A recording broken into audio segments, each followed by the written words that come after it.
My brother was dying in hospice. Across the hall, an old woman had no visitors. I brought her muffins and talked with her. The night before my nephew was supposed to arrive, she grabbed my arm and whispered, "Drive home tonight if you can." Before I continue this story, let me know where you are watching from in the comments below. Hit like and subscribe if you have ever had to stand up to a family who underestimated your worth. My name is Lamar. I am 70 years old, and for my entire life, people have looked at my grease-stained hands and assumed I was just a poor, simple mechanic. They were wrong. I pulled the heavy wool blanket over Tyrone. The rhythmic beep of his heart monitor was the only sound in the sterile room. My older brother lay there fighting for every single breath, completely vulnerable. I smoothed his collar, turned off the reading lamp, and stepped out into the quiet hallway. Mrs. Gable sat in her wheelchair in room 402, staring at the television. She never had any visitors. I walked over and handed her a fresh blueberry muffin from the cafeteria, a small nightly routine we had developed over the past week. As I turned to leave, she reached out. Her frail, bony hand clamped around my wrist with a sudden, desperate strength. She pulled me close. Her voice was a raspy whisper, urgent and terrified. She told me to drive home tonight. She said she had been sitting near the nurse's station an hour ago. She watched a young white woman with blonde hair walk up to the night nurse. She described my niece by marriage, Heather, perfectly. Mrs. Gable saw Heather slip a thick, unmarked envelope across the counter. The nurse put it in her pocket and nodded. The information hit me like a physical blow. Just 3 hours ago, my nephew Javon called me. He swore he and Heather were stuck at the airport in Chicago. He claimed all flights were grounded due to a massive storm and they would not arrive until tomorrow morning. If Heather was standing in this hallway handing out bribes, my entire reality was a lie. The grief I felt for my dying brother instantly hardened into cold calculation. Bribing a hospice nurse meant only one thing. They were paying for access, or worse, paying for an outcome. I did not march to the nurse's station. I did not demand answers or cause a scene. Confrontation without proof is a fool's game. I needed to know exactly what they were planning before I struck back. I pulled my hand from Mrs. Gable's grip, thanked her quietly, and walked straight to the elevator. The doors closed, sealing my silence. I stepped out into the chilly night air and walked to the far end of the parking lot. I climbed into my rusted 1998 Ford truck. The engine sputtered and roared to life, a sound I had tuned myself over 2 decades. I pulled out of the hospice lot and drove toward my suburban property. My mind raced through the dark streets, piecing together the timeline of their deceit. They wanted me at the hospital. They wanted me sitting by Tyrone's side all night. That meant my house was the real target. Javon had always looked at my modest home with disdain. He thought I was just an old man living on a fixed income, clinging to a worthless piece of property. He had no idea what was actually hidden inside those walls. I pressed the gas pedal harder, the old truck speeding through the empty intersections. Every red light felt like a ticking clock. I had to beat them at their own game. I did not pull into my own driveway. Instinct told me to be highly cautious. I parked the truck 2 blocks away under a burnt-out street lamp. The neighborhood was dead quiet, the suburban houses dark and asleep. I walked the remaining distance on foot, staying on the damp grass to mute my heavy footsteps. I reached my front porch and slid my key into the brass lock. It refused to turn. I leaned closer. The entire deadbolt had been replaced. It was brand new, gleaming under the yellow porch light. I backed away and scanned the property. A black, unmarked contractor van sat idling in my driveway. The exhaust puffed quietly into the cold air. They were already inside. My own nephew had locked me out of the house I had lived in for 40 years. I did not panic. Anger is useless without a strategy. I walked around the side of the house, slipping through the deep shadows of the tall privacy hedges. I reached the backyard and headed straight for the basement storm doors. I had built those heavy wooden doors with my own hands 20 years ago. I knew every nail and every hinge. I knew exactly where to press the hidden latch to release the internal locking mechanism. The wood groaned slightly as I pulled the doors open and slipped down the concrete steps into the pitch-black darkness of my own basement. I pulled the doors shut behind me, plunging myself into total silence. The basement smelled of old motor oil and damp earth. I stood still, letting my eyes adjust to the absolute dark. I had navigated this space 1,000 times blindfolded. I stepped around my heavy metal workbench and positioned myself directly under the main air duct that led to the living room above. The cold steel of the duct transmitted sound perfectly. I was now a ghost inside my own home, ready to listen to the thieves who shared my blood. I stood perfectly still in the dark basement, controlling my breathing. Heavy footsteps pounded on the hardwood floor directly above my head. The sounds of furniture being dragged and drawers being ripped open echoed through the house. Javon cursed loudly. He kicked something heavy, sounding furious and completely out of breath. Heather's voice cut through his anger, sharp and commanding. She told him to stop whining and tear up the floorboards if he had to. They were searching for the master deed to Tyrone's estate. They believed the document was hidden somewhere in my house, tucked away by a foolish old mechanic who did not know its true value. I stared up at the ceiling, listening to the two people I had welcomed to my dinner table rip my life apart. Heather slammed a drawer shut with brutal force. Her voice rang out crystal clear through the floorboards. She told Javon to hurry up. She said Tyrone would be dead by sunrise, and they needed to secure the master deed before the old mechanic figured it out. Her words struck me like a physical blow. Dead by sunrise. The bribe at the hospice suddenly made horrific sense. They had not just paid the nurse to look the other way. They had paid her to facilitate a murder. They were going to kill my brother tonight, steal his estate, and leave me with nothing. My hands balled into tight fists in the darkness. They thought they were dealing with a helpless old man. They were about to learn a very painful lesson. I reached into my pocket and gripped my phone. The timer was running out. Tyrone was lying in a hospital bed, entirely dependent on a staff that had just been bought with dirty money. Javon and Heather were ripping my house apart, hunting for a piece of paper that held the key to an empire they did not understand.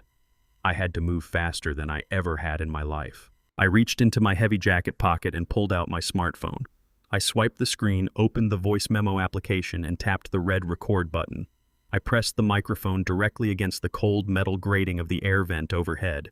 The acoustics of the old farmhouse amplified every word spoken in the living room above me. Javon was pacing heavily.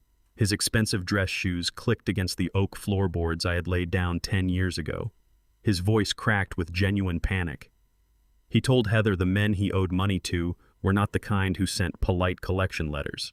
They were violent loan sharks operating out of Chicago, and his debt had spiraled to a staggering $2 million. He said they had given him a strict deadline of 48 hours before they came for his life.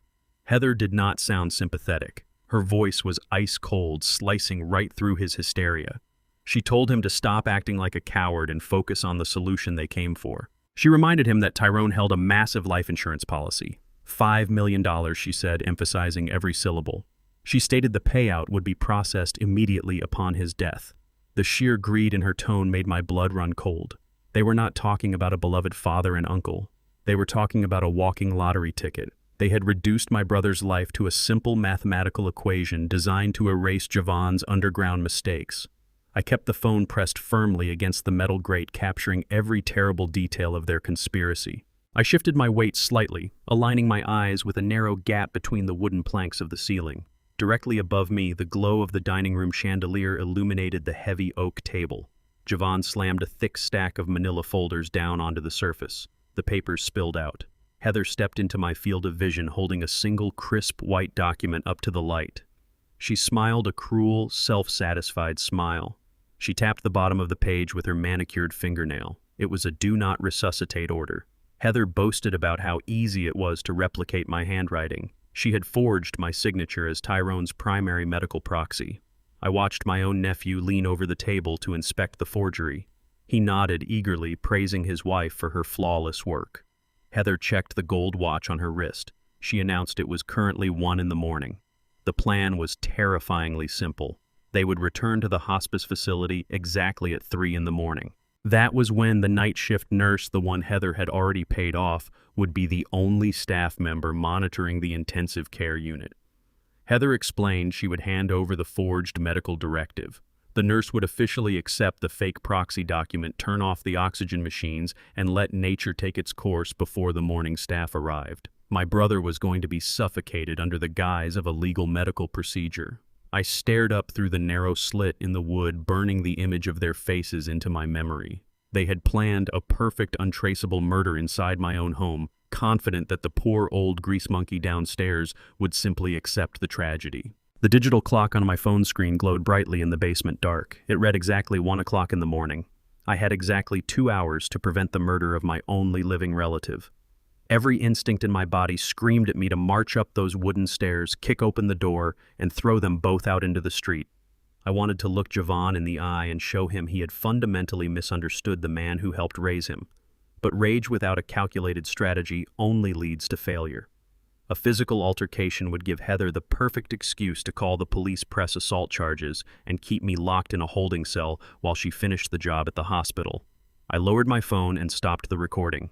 I opened my secure email server, attached the audio file, and uploaded it to an encrypted cloud drive that only my private wealth manager could access. If anything happened to me tonight, the evidence would survive. I turned my back on the ceiling and crept silently across the concrete floor. I navigated the maze of old engine blocks and toolboxes by pure memory. I reached the heavy storm doors, unlatched the internal locks, and pushed the damp wood open just enough to squeeze through. The cold night air hit my face as I stepped out into the backyard. I pulled the doors completely shut, leaving the locks engaged. I stayed low behind the thick privacy hedges, moving swiftly toward the street where my truck was parked. I had the evidence. Now I needed to build a fortress around Tyrone. I reached my rusted Ford truck, threw open the door, and jammed the key into the ignition. The engine roared to life, shattering the quiet suburban street. I slammed the gear shift into drive and sped away from my own property. I ignored every speed limit sign on the dark highway, pushing the old engine to its absolute limit. The neon sign of the hospice facility finally appeared through the windshield. I pulled directly into the emergency parking zone, left the keys in the ignition, and sprinted toward the automatic glass doors. The lobby was desolate, bathed in harsh fluorescent light. I marched straight toward the intensive care wing. The heavy double doors leading to Tyrone's corridor swung open, and the night nurse stepped directly into my path. She was a tall, severe-looking woman with cold eyes, the exact same nurse Mrs. Gable had seen accepting Heather's thick envelope. She held up her hand, her expression hard and unforgiving. She informed me that visiting hours were strictly over and demanded I leave the premises immediately. I stood my ground, staring her down. I told her I was the primary medical proxy and I had every legal right to be beside my brother. She crossed her arms and smirked. She stated she had direct orders from the facility administrator to restrict all access until the morning shift arrived. I stepped forward, prepared to push past her. Suddenly, heavy footsteps echoed on the linoleum floor. 2 massive private security guards stepped out of the shadows of the adjacent hallway, crossing their arms and forming an impenetrable human wall directly in front of the door to Tyrone's room. The guards stepped forward, their sheer size meant to intimidate an old man into submission. The taller one orders me to turn around and walk out the front doors immediately. He places a heavy hand on his utility belt. The night nurse stands behind them with a smug expression, believing her bought and paid for authority is absolute. I do not raise my hands. I do not back away. I pull my phone from my jacket pocket and tap the screen. The volume is set to maximum. Heather's sharp voice echoes through the sterile hallway, bragging about the thick envelope she handed over to secure my brother's death by morning. The recording captures every terrible detail of the financial transaction and the forged medical directive. The smug look vanishes from the nurse's face. The blood drains from her cheeks, leaving her completely ashen. The guards exchange a confused glance, their posture relaxing slightly as they realize they are standing in the middle of a major felony. I look directly at the nurse and deliver a simple, devastating ultimatum. She can instruct her guards to step aside and open that door right now, or I will hit send. The audio file will instantly go to the state medical board, the local police department, and the federal authorities investigating healthcare fraud. I remind her that accessory to murder carries a mandatory life sentence. She stares at the phone, her breathing shallow and rapid. Survival instinct rapidly overrides her greed. She swallows hard, nods her head once, and gestures for the guards to clear the path. They step aside without uttering a single word. I walk past them, keeping my phone tightly gripped in my hand. I push open the heavy door to room 410 and step inside. The steady beep of the heart monitor greets me, the most beautiful sound I have ever heard. Tyrone is lying exactly where I left him. His chest rises and falls in a slow, rhythmic motion. The oxygen mask covers his face, pumping life into his lungs. The bribed nurse had not reached him yet. I do not waste a single second celebrating. I press the lock button on the heavy wooden door until I hear the solid click of the deadbolt sliding into place. A standard lock is not enough to stop desperate people. I grab the heavy vinyl armchair meant for overnight visitors and drag it across the linoleum floor. I wedge the back of the chair firmly under the door handle, creating a makeshift barricade. No one is getting into this room without breaking down the door and alerting the entire floor. I pull up a small plastic stool and sit directly beside my brother's bed. I take his cold, calloused hand in mine. For decades, those hands rebuilt transmissions and turned rusted metal into rolling art. Now they rest limply against the white hospital sheets. I promise him quietly that nobody will touch his machines tonight.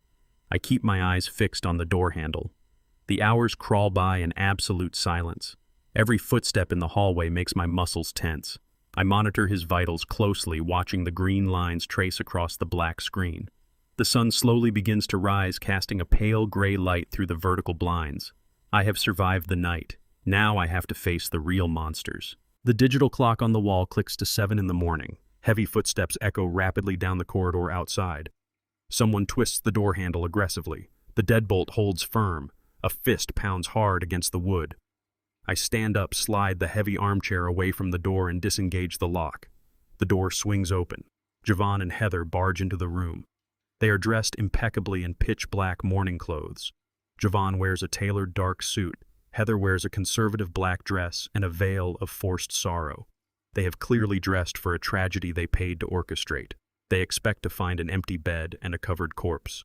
Instead, they freeze in their tracks. I am sitting calmly by the window, sipping a cup of water. Tyrone is breathing steadily behind me, the heart monitor chirping its continuous rhythm. Javon stops so abruptly that Heather crashes into his back. The color drains completely from his face. His eyes dart from me to the rising and falling of his father's chest. He opens his mouth, but no sound comes out. Heather recovers much faster than her husband. Her shock morphs instantly into cold calculation. She sidesteps Javon and marches straight toward the bedside medical charts. Her eyes scan the vitals, searching for any sign of failure. She realizes the night nurse did not execute the plan. The bribe failed. Her perfect murder has unraveled. She glares at the oxygen machine, her jaw clenched tight. I watch them process their failure in real time. They needed Tyrone dead by sunrise to trigger the insurance payout and satisfy the violent loan sharks currently hunting Javon. The sunrise is here, and their massive debt is still very much alive. Javon swallows hard and instantly shifts his demeanor. He forces a watery, trembling smile onto his face. He rushes across the room and throws his arms around my shoulders in a tight embrace. He claims they caught a brutal red-eye flight out of Chicago the moment they heard the storm cleared. He tells me they rushed straight to the facility because they could not bear the thought of me sitting here all alone. The smell of his expensive cologne turns my stomach. I do not hug him back.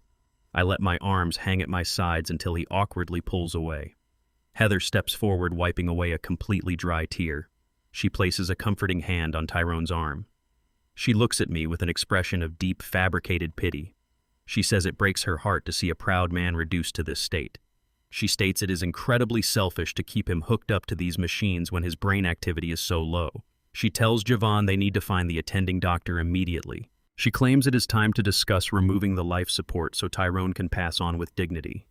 She reaches into her designer handbag, her fingers brushing against the manila folder that I know contains the forged medical proxy. She intends to execute the murder in broad daylight. I look directly at her hand, then up to her eyes.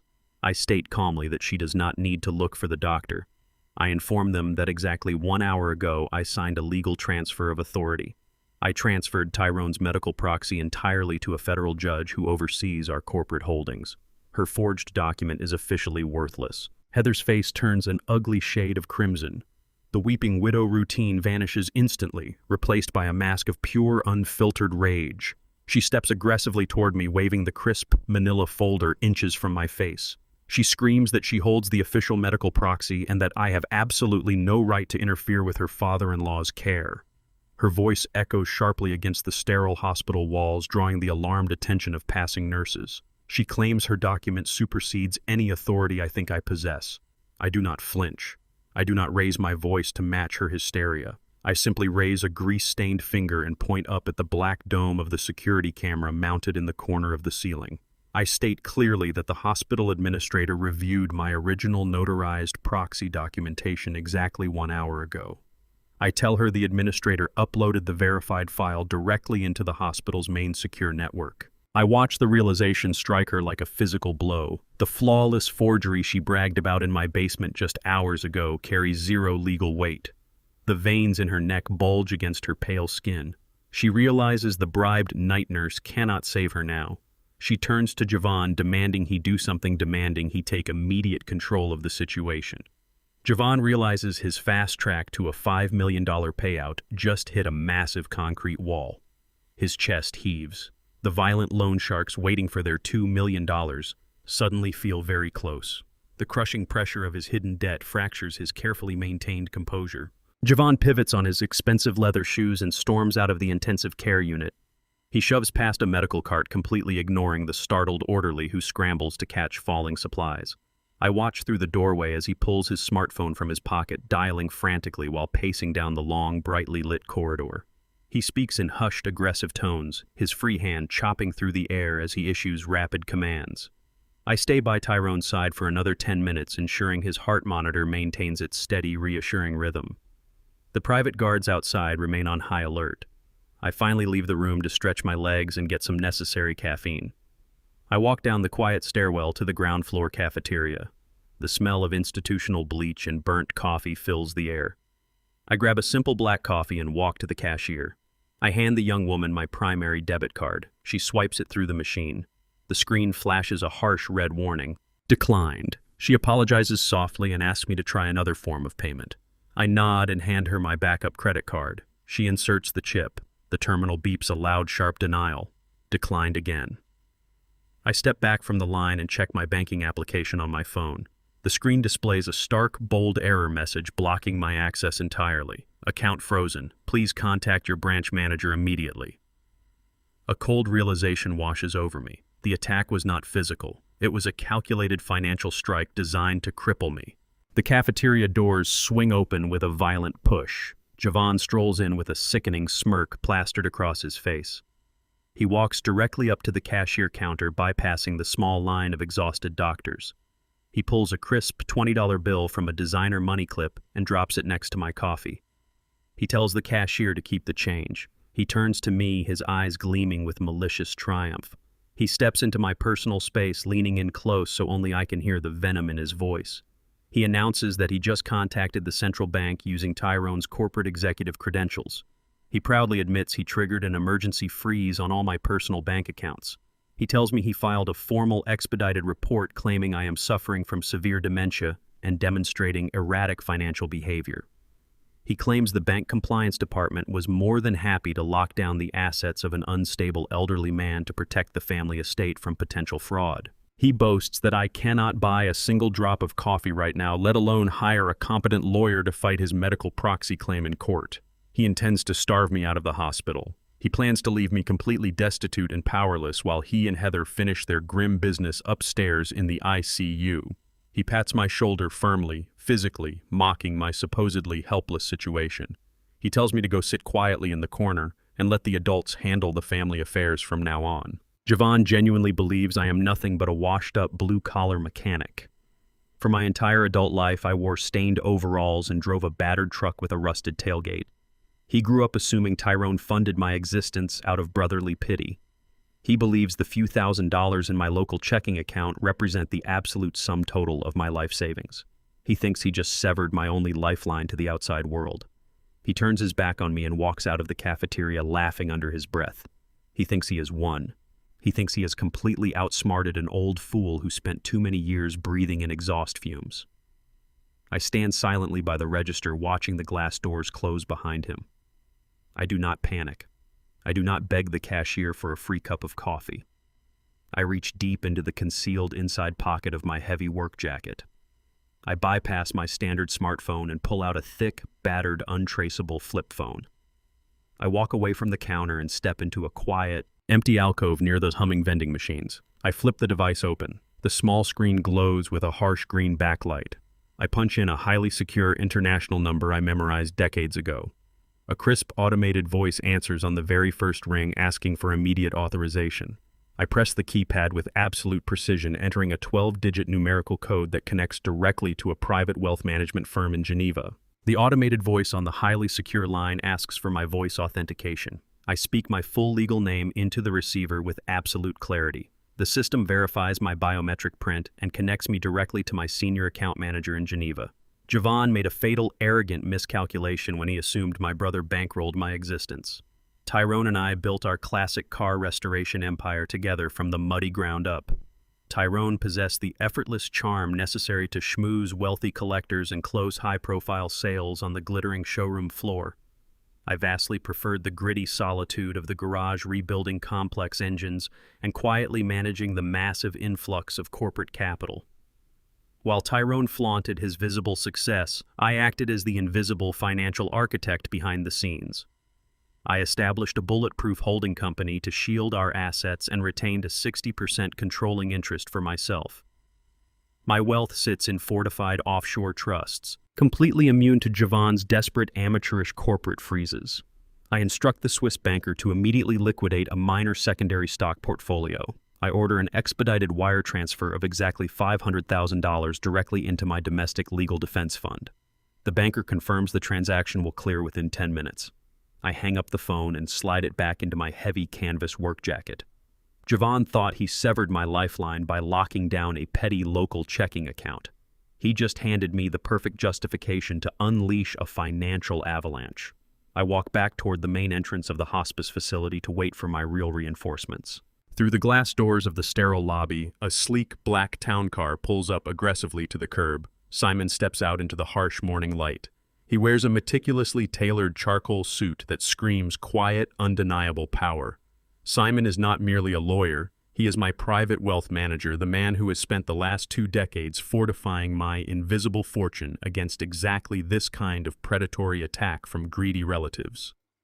He walks through the automatic sliding doors with a thick leather briefcase gripped tightly in one hand. He spots my grease-stained jacket and gives a subtle, respectful nod. He does not ask unnecessary questions about my appearance. He reaches into his interior jacket pocket and pulls out a sleek black envelope.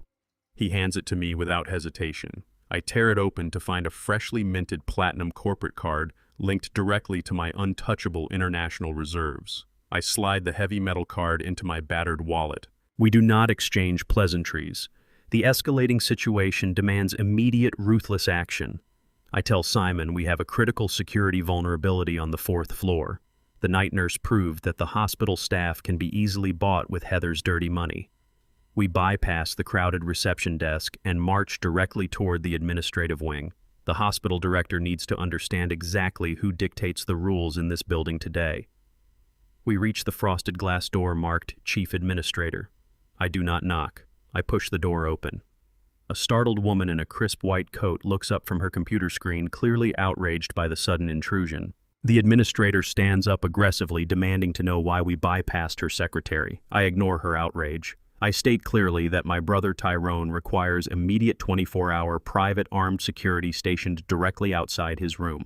I inform her that her medical staff is compromised and I will not allow unauthorized family members anywhere near his life support machines. Her face turns an angry shade of red. She refuses instantly. She claims the facility operates under strict protocols and explicitly forbids independent armed personnel on the premises. She reaches for her desk phone to call building security and have us forcibly removed. Simon smoothly steps forward. He opens his leather briefcase and extracts a single, crisp legal document. He slides it face up across her polished mahogany desk. The administrator glances down her hand, freezing halfway to the phone receiver. The document is an expedited corporate acquisition record. It proves that exactly 30 minutes ago, my holding company purchased a controlling stake in Apex Medical Solutions. Apex is the primary vendor supplying every ventilator, surgical bed, and sterile syringe to this exact hospital network. Simon leans over the desk. He calmly explains that if she refuses the security detail, her facility will face an immediate catastrophic disruption in critical medical supplies before noon. The color drains completely from her face. She reads the authorized signatures, realizing the scruffy mechanic standing in her office effectively controls her entire supply chain. She slowly lowers the phone. She hits a button on her intercom and instructs the front desk to grant full access passes to my incoming security team. With Tyrone's physical safety finally guaranteed, Simon motions for me to step back into the hallway. He opens his laptop, balancing it expertly on his forearm. The screen displays a live, exclusive auction website catering to elite automotive collectors worldwide. Simon points to the top featured listing. Javon just authorized a rapid cash-only liquidation of Tyrone's entire classic car inventory. The digital catalog shows millions of dollars in pristine vintage vehicles, the very machines I spent decades meticulously rebuilding with my own hands.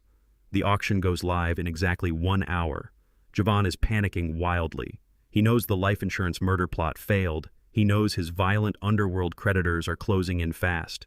He is trying to convert our legacy into fast, untraceable cash to pay off his $2 million gambling debt. He chose a ruthless high-speed auction house that asks no questions and finalizes sales within minutes. Simon warns me that once those gavels fall, retrieving the vehicles from international private buyers will become an impossible legal nightmare. We need to stop the sale before a single bid is placed on the floor. I look closely at the screen, instantly recognizing the warehouse location. It is our primary storage facility on the industrial side of the city. Javan thinks he holds all the keys to the kingdom. He still believes I am penniless, sitting helplessly in a hospital cafeteria. I snap the laptop shut and hand it back to Simon. I tell my wealth manager to grab his briefcase and head out to my rusted Ford truck. We are going shopping. Simon and I pull up to the massive industrial warehouse complex on the edge of the city. The parking lot is completely packed with luxury sedans and imported sports cars. Valets in crisp white shirts are frantically jogging back and forth, completely unaware that the man driving the rusted 1998 Ford truck is the true owner of the entire block. I park the truck directly over a restricted loading zone, cut the engine, and step out into the humid afternoon air. Simon falls into step right beside me, his leather briefcase gripped tightly in his hand. I push open the heavy double-glass doors and walk into the main showroom. The space is absolutely cavernous, illuminated by high-intensity staging lights that reflect off polished concrete and flawless automotive paint. Dozens of high-end buyers mill around a carefully curated selection of vintage Mustangs, meticulously restored Porsches, and rare muscle cars Tyrone and I spent years rebuilding from the frame up. At the far end of this warehouse, a raised auction podium commands the room. Javan stands center stage, looking like a counterfeit king. He is dressed in a sharp designer suit that costs more than my truck. He holds a wireless microphone, smoothly greeting the wealthy bidders with the exact same charismatic cadence his father used to charm clients. He projects an aura of absolute authority and inevitable wealth. Heather stands directly beside him at a temporary administrative desk. Her fingers fly across a tablet screen, calculating the staggering influx of cash they are about to steal. She smiles widely at a passing investor, completely oblivious to the fact that her perfect, bloodless coup is about to collide with a solid brick wall. The auctioneer steps up to the podium, raises his wooden gavel, and prepares to open the bidding on a pristine 1969 Shelby. I do not wait for the auctioneer to strike his gavel. I step away from the entrance and march directly down the center aisle of the showroom floor. The crowd of wealthy elites naturally parts around me. My heavy steel-toed work boots leave faint, deliberate grease tracks across the flawlessly polished concrete. I am wearing my stained canvas jacket and faded denim jeans, standing out like a jagged scar against a backdrop of silk ties and tailored dresses. The ambient chatter of the warehouse begins to die down as people turn to stare at the out-of-place mechanic disrupting their exclusive event. I keep my eyes locked entirely on the podium. Javan is mid-sentence, laughing at a joke made by a front-row bidder, when his gaze sweeps across the room and finally lands on me. The laughter dies instantly in his throat. The smug confidence melts right off his face, replaced by a flash of raw, unfiltered panic. He lowers the microphone, his knuckles turning white as he grips the plastic handle. Heather looks up from her tablet, her jaw dropping open in sheer disbelief. She clearly thought the hospital security and the bank freeze had neutralized me permanently. Javan recovers his composure with desperate speed. He raises the microphone to his mouth and smoothly apologizes to the crowd for the minor interruption. He gestures sharply toward the back of the room and commands the private event security to remove the trespassing mechanic immediately. He tries to sound amused, but his voice shakes with underlying terror. Two enormous men in matching black suits detach themselves from the perimeter wall. They step directly into my path, crossing their thick arms and blocking my advance toward the main stage. The first security guard steps squarely into my personal space. He places a heavy, aggressive hand on my chest and orders me to turn around before things get physical. He expects me to back down. He expects the old man in the dirty jacket to simply follow instructions and walk away in defeat. I do not retreat a single inch. I reach deep into the right pocket of my jacket and retrieve a bulky, customized master remote control. I built the entire electrical framework for this facility 20 years ago. I wired every door, every security camera, and every alarm to answer to a central localized override. I hold the remote up so the guards can see it, and I press the single bright red button mounted in the center of the plastic casing. The reaction is instantaneous and catastrophic for the auction. A deafening mechanical grinding noise erupts from the ceiling. The massive, corrugated steel shutter doors covering the main loading bays and the front entrance suddenly disengage and slam violently shut, sealing the warehouse completely. The heavy thud of metal hitting concrete violently shakes the floorboards. A second later, the power cuts to the auction staging area. The massive digital display screens broadcasting the vehicle lots instantly turn pitch black. The bright theatrical spotlights die out, plunging the edges of the enormous room into deep, heavy shadow. Before the crowd can even process the sudden darkness, the building internal emergency alarms begin to blare. A piercing, rhythmic siren echoes off the steel rafters, flooding the room with a chaotic noise that makes conversation absolutely impossible. The automated security overrides have locked the facility down completely. The guards flinch, their hands dropping away from my chest as they look around in utter confusion. Total panic immediately sweeps through the showroom. Wealthy investors drop their bidding paddles and scramble away from the vehicles, frantically looking for an exit that no longer exists. The sudden chaos shatters the pristine elite atmosphere Javon worked so hard to manufacture. I ignore the running crowd and the deafening sirens. I walk straight past the disoriented security guards and march directly up the carpeted steps of the main staging podium. Simon shadows me perfectly, his face an impenetrable mask of legal authority. The auctioneer backs away, nervously clutching his wooden gavel to his chest as if it might protect him. I step up to the administrative table. Simon opens his leather briefcase, extracts a thick, heavily stamped legal binder, and slides it forcefully across the table until it hits the auctioneer's hands. The binder contains the unassailable, notarized corporate filings establishing my absolute majority ownership. I raise my voice, projecting it through the blaring sirens, and declare to the entire room that this auction is fundamentally illegal. I announce that the holding company controlling this entire inventory belongs entirely to me, and any transaction processed today constitutes federal wire fraud. The auctioneer looks down at the paperwork, his eyes widening in horror as he recognizes the official state seals. He realizes he is standing in the middle of a massive criminal conspiracy. Javon lunges forward, his face twisted in a desperate, cornered rage. He snatches the wireless microphone from the stand and cranks the volume up to maximum. His voice booms aggressively over the emergency alarms. He points a shaking finger directly at my chest and shouts to the terrified crowd that they need to remain calm. He claims I am a severe dementia patient who just violently escaped a secure psychiatric hold. Javon's voice echoes off the metal rafters, dripping with fabricated sympathy. He begs the security guards to gently escort his poor, confused uncle back to the hospital. A low murmur ripples through the crowd of elite buyers. They exchange uneasy glances, shifting their weight in their tailored suits. They are wealthy men and women who despise public scenes and legal complications. I do not raise my voice to argue. I do not defend my sanity. I simply stand with my arms at my sides and let the profound silence of my confidence fill the cavernous room. Simon steps smoothly around the administrative table. He does not ask for permission. He pulls a thick, braided cable from his leather briefcase and plugs it directly into the main audio-visual projection system. Javon demands to know what the lawyer is doing, but his voice cracks, betraying the sheer terror hiding behind his designer suit. Simon taps a single key on his laptop. The massive digital screens flanking the auction podium flash blindingly white. The screens do not show vintage car specifications. They display a highly detailed, undeniable offshore bank statement. The numbers stretch across the wall in massive black font. The document explicitly lists Javon's name, his hidden Cayman Islands routing numbers, and a staggering negative balance. The $2 million underground gambling debt is now broadcast in high definition for every billionaire and collector in the room to see.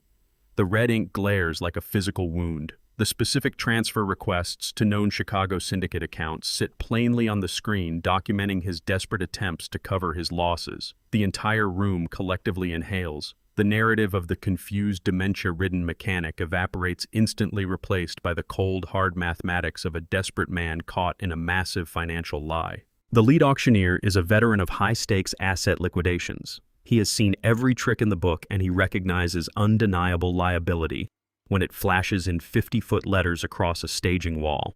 He pulls his reading glasses from his breast pocket and peers down at the thick legal binder Simon slapped onto his podium just moments ago. He flips past the cover page and scans the notarized holding company documents. He examines the verified state seals confirming my absolute majority ownership of the entire inventory. He does not consult Javon. He does not ask for clarification. He simply drops his heavy wooden gavel onto the table. The sharp crack echoes through the hushed warehouse. He leans into the microphone and announces to the room that the auction is officially canceled. He declares every single lot entirely void due to blatant title fraud. The wealthy buyers do not hesitate. Elite investors do not risk their reputations or their capital on stolen goods and criminal scams. A collective wave of panic surges through the crowd. Men in bespoke suits and women in designer dresses turn on their heels and flood toward the emergency exits. They push past each other, entirely abandoning their bidding paddles on the hoods of the classic Mustangs and Porsches. The valets in the parking lot outside are immediately overwhelmed by the sudden stampede of angry, frightened billionaires demanding their vehicles. The grand auction Javon intended to use as his ultimate salvation collapses into an embarrassing, chaotic retreat. The room empties with astonishing speed, leaving behind a profound, devastating silence. The carefully arranged chairs sit empty. The multi-million-dollar inventory remains exactly where it belongs, fully secured under my name, safe from my nephew's greedy hands. Javon completely loses his grip on reality. He grips the edge of the auction podium with white knuckles and screams at the fleeing crowd. He begs them to come back, promising heavy discounts and immediate title transfers. His voice cracks into a shrill, pathetic whine that bounces off the empty steel rafters. Nobody turns around. Nobody stops walking. He watches his $2 million lifeline drive out of the industrial park. He drops the microphone. It hits the stage floor with a harsh burst of static feedback. He stumbles backward, his chest heaving as he struggles to pull air into his lungs. Heather steps forward and grabs his arm. Her face is a ghastly chalk-white mask. The arrogant, untouchable smirk she wore at the hospital has entirely vanished. She looks at the massive bank statement still glowing on the digital screens above them. She realizes the brutal finality of their situation. The money is completely gone. The auction is dead. The Chicago loan sharks are not going to wait another day. They will arrive by tomorrow morning, and they will collect their massive debt in blood. She shakes Javon violently by the shoulders, her perfectly manicured nails digging into his expensive suit jacket. She hisses at him, demanding he fix the situation. She demands he find another way to access the holding company funds right now. Javon simply stares at the empty warehouse doors, entirely paralyzed by the crushing weight of his monumental failure. The sophisticated criminal mastermind routine has completely dissolved. He is nothing more than a terrified, indebted gambler who just realized he played his final card against the wrong opponent and lost absolutely everything in front of the entire world. I walk slowly up the carpeted steps of the podium. I stop when I am standing mere inches away from Javon. He reeks of nervous sweat and absolute fear. I do not yell. My voice is quiet, steady, and sharp as broken glass.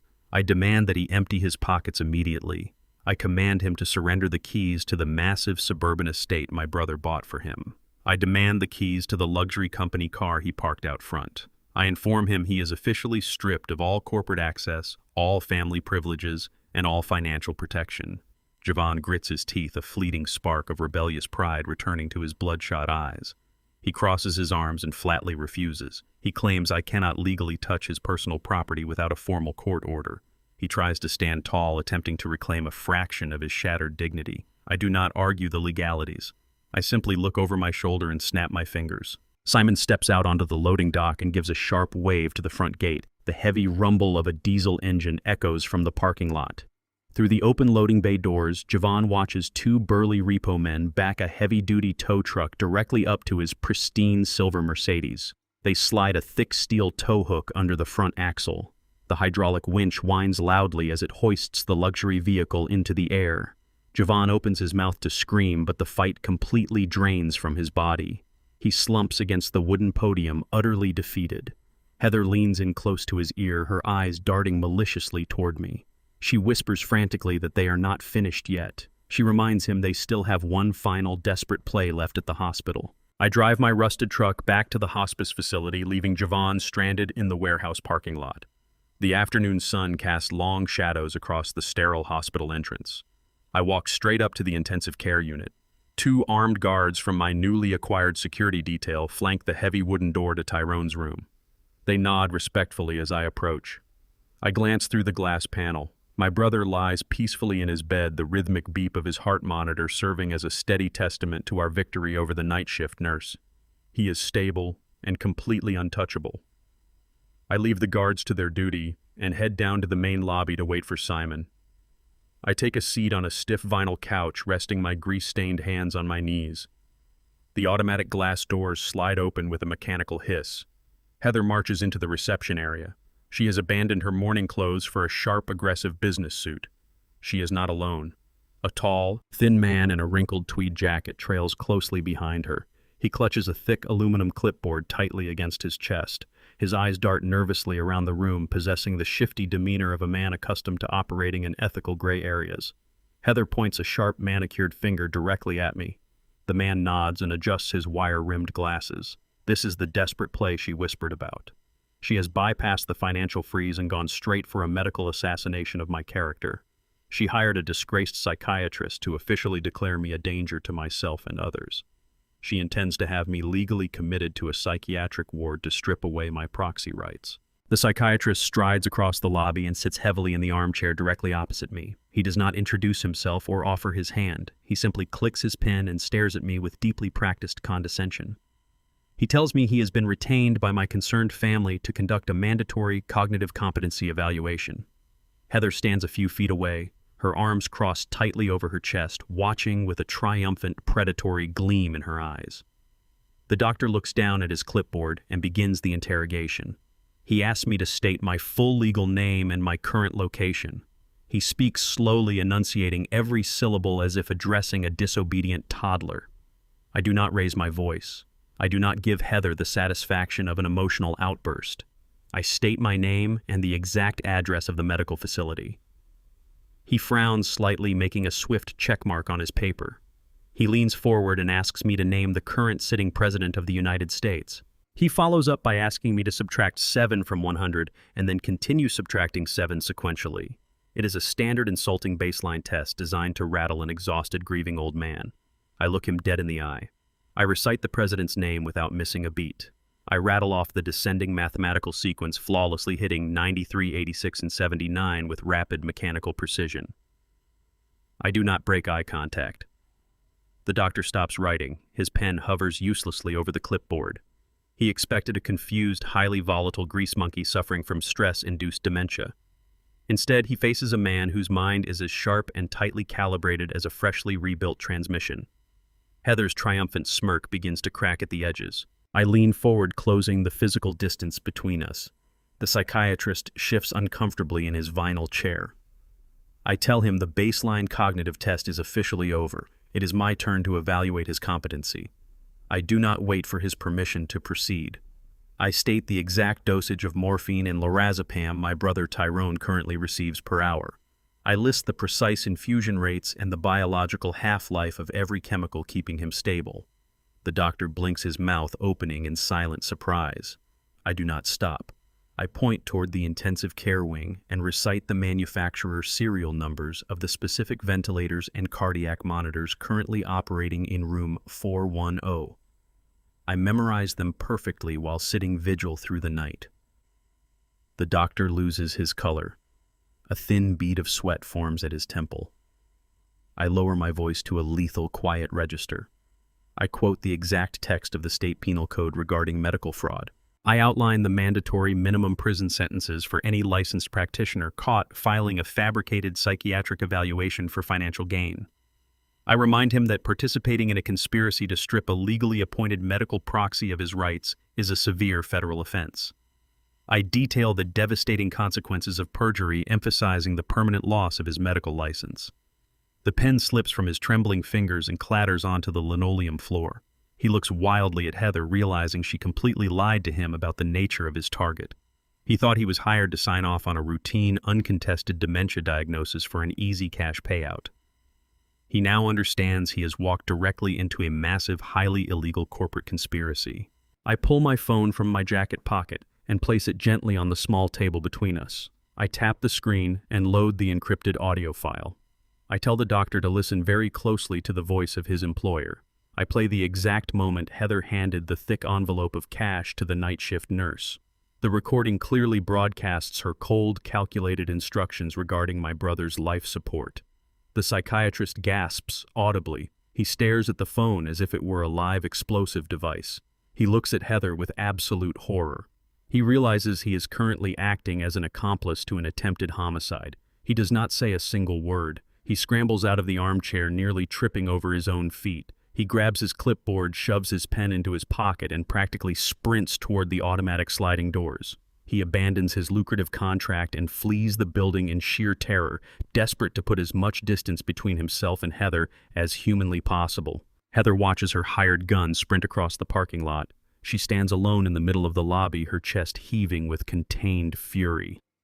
The medical assassination has failed spectacularly. I pick up my phone and slide it back into my pocket. I tell her the game is over and she needs to leave before my security team physically removes her from the premises. Heather refuses to back down. Her eyes narrow into vicious slits. She reaches deep into her designer handbag. She does not pull out another forged proxy. She pulls out a crisp, heavy document bearing a massive blue state seal. She holds up an emergency ex parte court order granting her immediate temporary medical guardianship over Tyrone. Heather steps forward and drives the heavy parchment directly into my chest. The sharp edge of the legal folder catches the fabric of my jacket. I do not flinch. I take the document and scan the bold black lettering across the top. It is an emergency ex parte order signed barely 20 minutes ago by a local county judge known for his susceptibility to aggressive lobbying and dark money. Heather must have liquidated the absolute last of her personal savings to bribe him out of bed this early. The document explicitly grants her temporary, immediate medical guardianship over Tyrone. She snatches the paper back from my hands with a triumphant, predatory sneer. She turns her attention to the two massive armed security guards flanking the doorway to the intensive care unit. She waves the state seal directly in their faces and commands them to stand down immediately. She claims that under the authority of the local courts, their presence is now a criminal obstruction of her legal rights as the acting guardian. She demands they vacate the hallway or face immediate arrest by local law enforcement. The guards do not move a single muscle.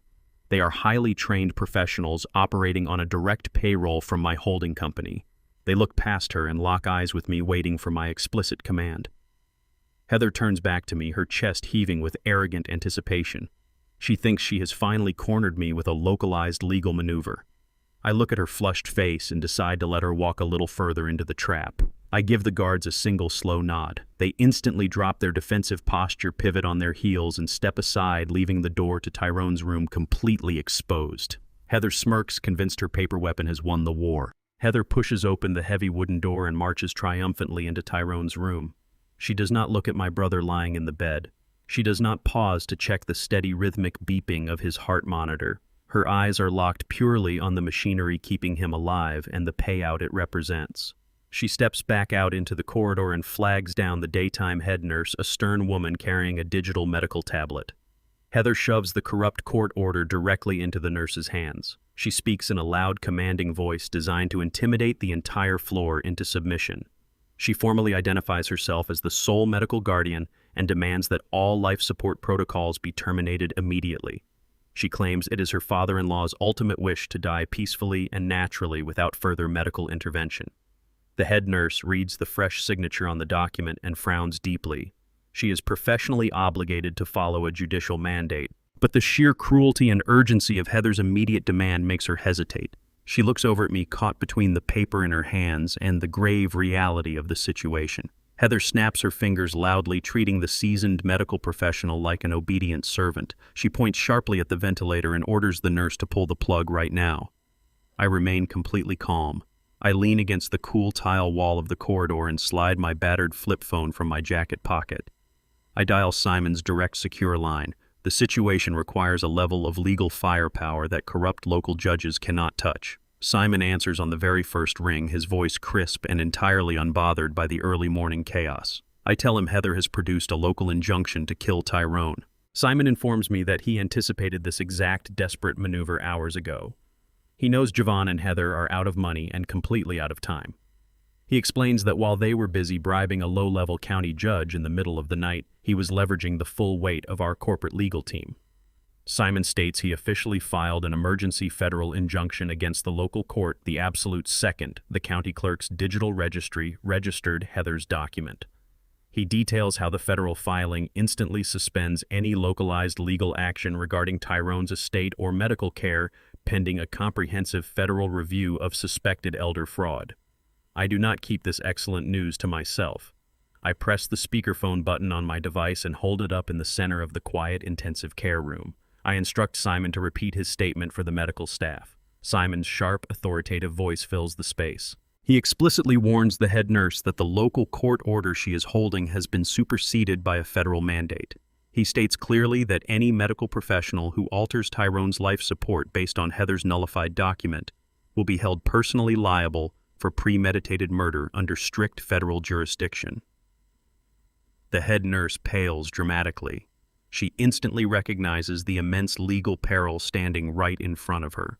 She drops Heather's corrupt paperwork onto the bedside table as if it were a burning piece of coal. The federal authority crushes Heather's local bribery in an absolute instant. The paper weapon she sacrificed everything to acquire is rendered completely and officially useless.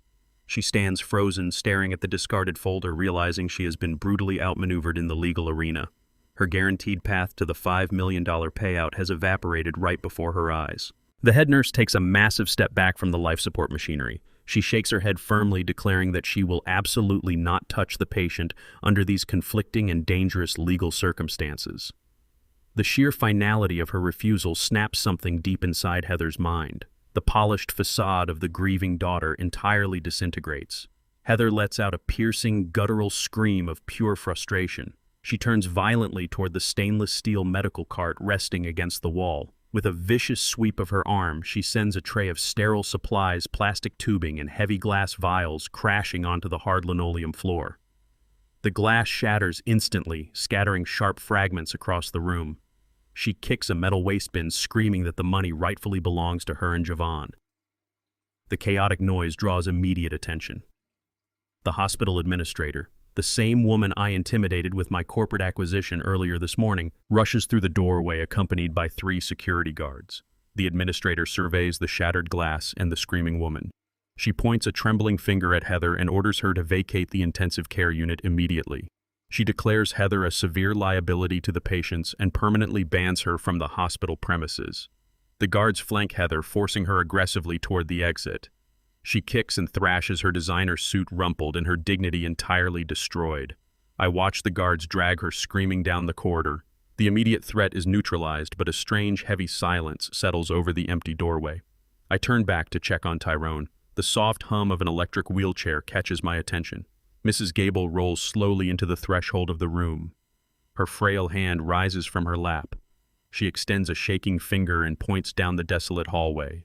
She looks me dead in the eye and whispers that the young man in the dark suit is gone. Javon is completely missing. I do not wait to see Heather hauled through the lobby doors. The chilling realization of Javon's disappearance strikes me like a physical blow. I pivot away from Mrs. Gable and sprint down the sterile, fluorescent-lit hallway. My heavy boots pound against the polished linoleum, the sound echoing sharply against the quiet of the intensive care wing. Javon is desperate. His $2 million debt to the Chicago syndicate means he has absolutely nothing left to lose. I slam my hand against the heavy metal door of the nearest supply closet, ripping it open. Towels and saline bags sit untouched on wire racks. Empty. I tear down the corridor and shove open the heavy fire doors leading to the emergency stairwell. The echo of my own harsh breathing bounces off the concrete steps. Nothing. No footsteps. No Javon. I pivot back toward the main medical wing, my eyes scanning every alcove and shadowed corner. I spot a mobile IV medication cart parked haphazardly near a nurse's workstation. Its sterile blue drawers are yanked violently open. Plastic wrappers and broken seals litter the floor. Someone bypassed the digital lock. Someone rummaged frantically through the high-grade sedatives and paralyzing agents. The realization crystallizes with terrifying clarity. Javon did not run away from the hospital. He ran toward a weapon. He knows the holding company assets fall to him only if Tyrone dies before I can officially reorganize the proxy trust. The federal injunction stopped Heather legally, so Javon has decided to bypass the law entirely to secure his inheritance. I abandon the ransacked cart and sprint back toward Tyrone's room, my heart hammering against my ribs with brutal, unforgiving force. I clear the final distance to room 410 in seconds. The private security guards I stationed in the hallway are still standing by the main entrance, completely unaware of the immediate threat inside. They guarded the front door flawlessly, but they did not account for hospital architecture. I shove past them and burst into the room. Tyrone remains motionless on the bed, the steady hum of the ventilator filling the space. At the far side of the room, the connecting bathroom door stands wide open.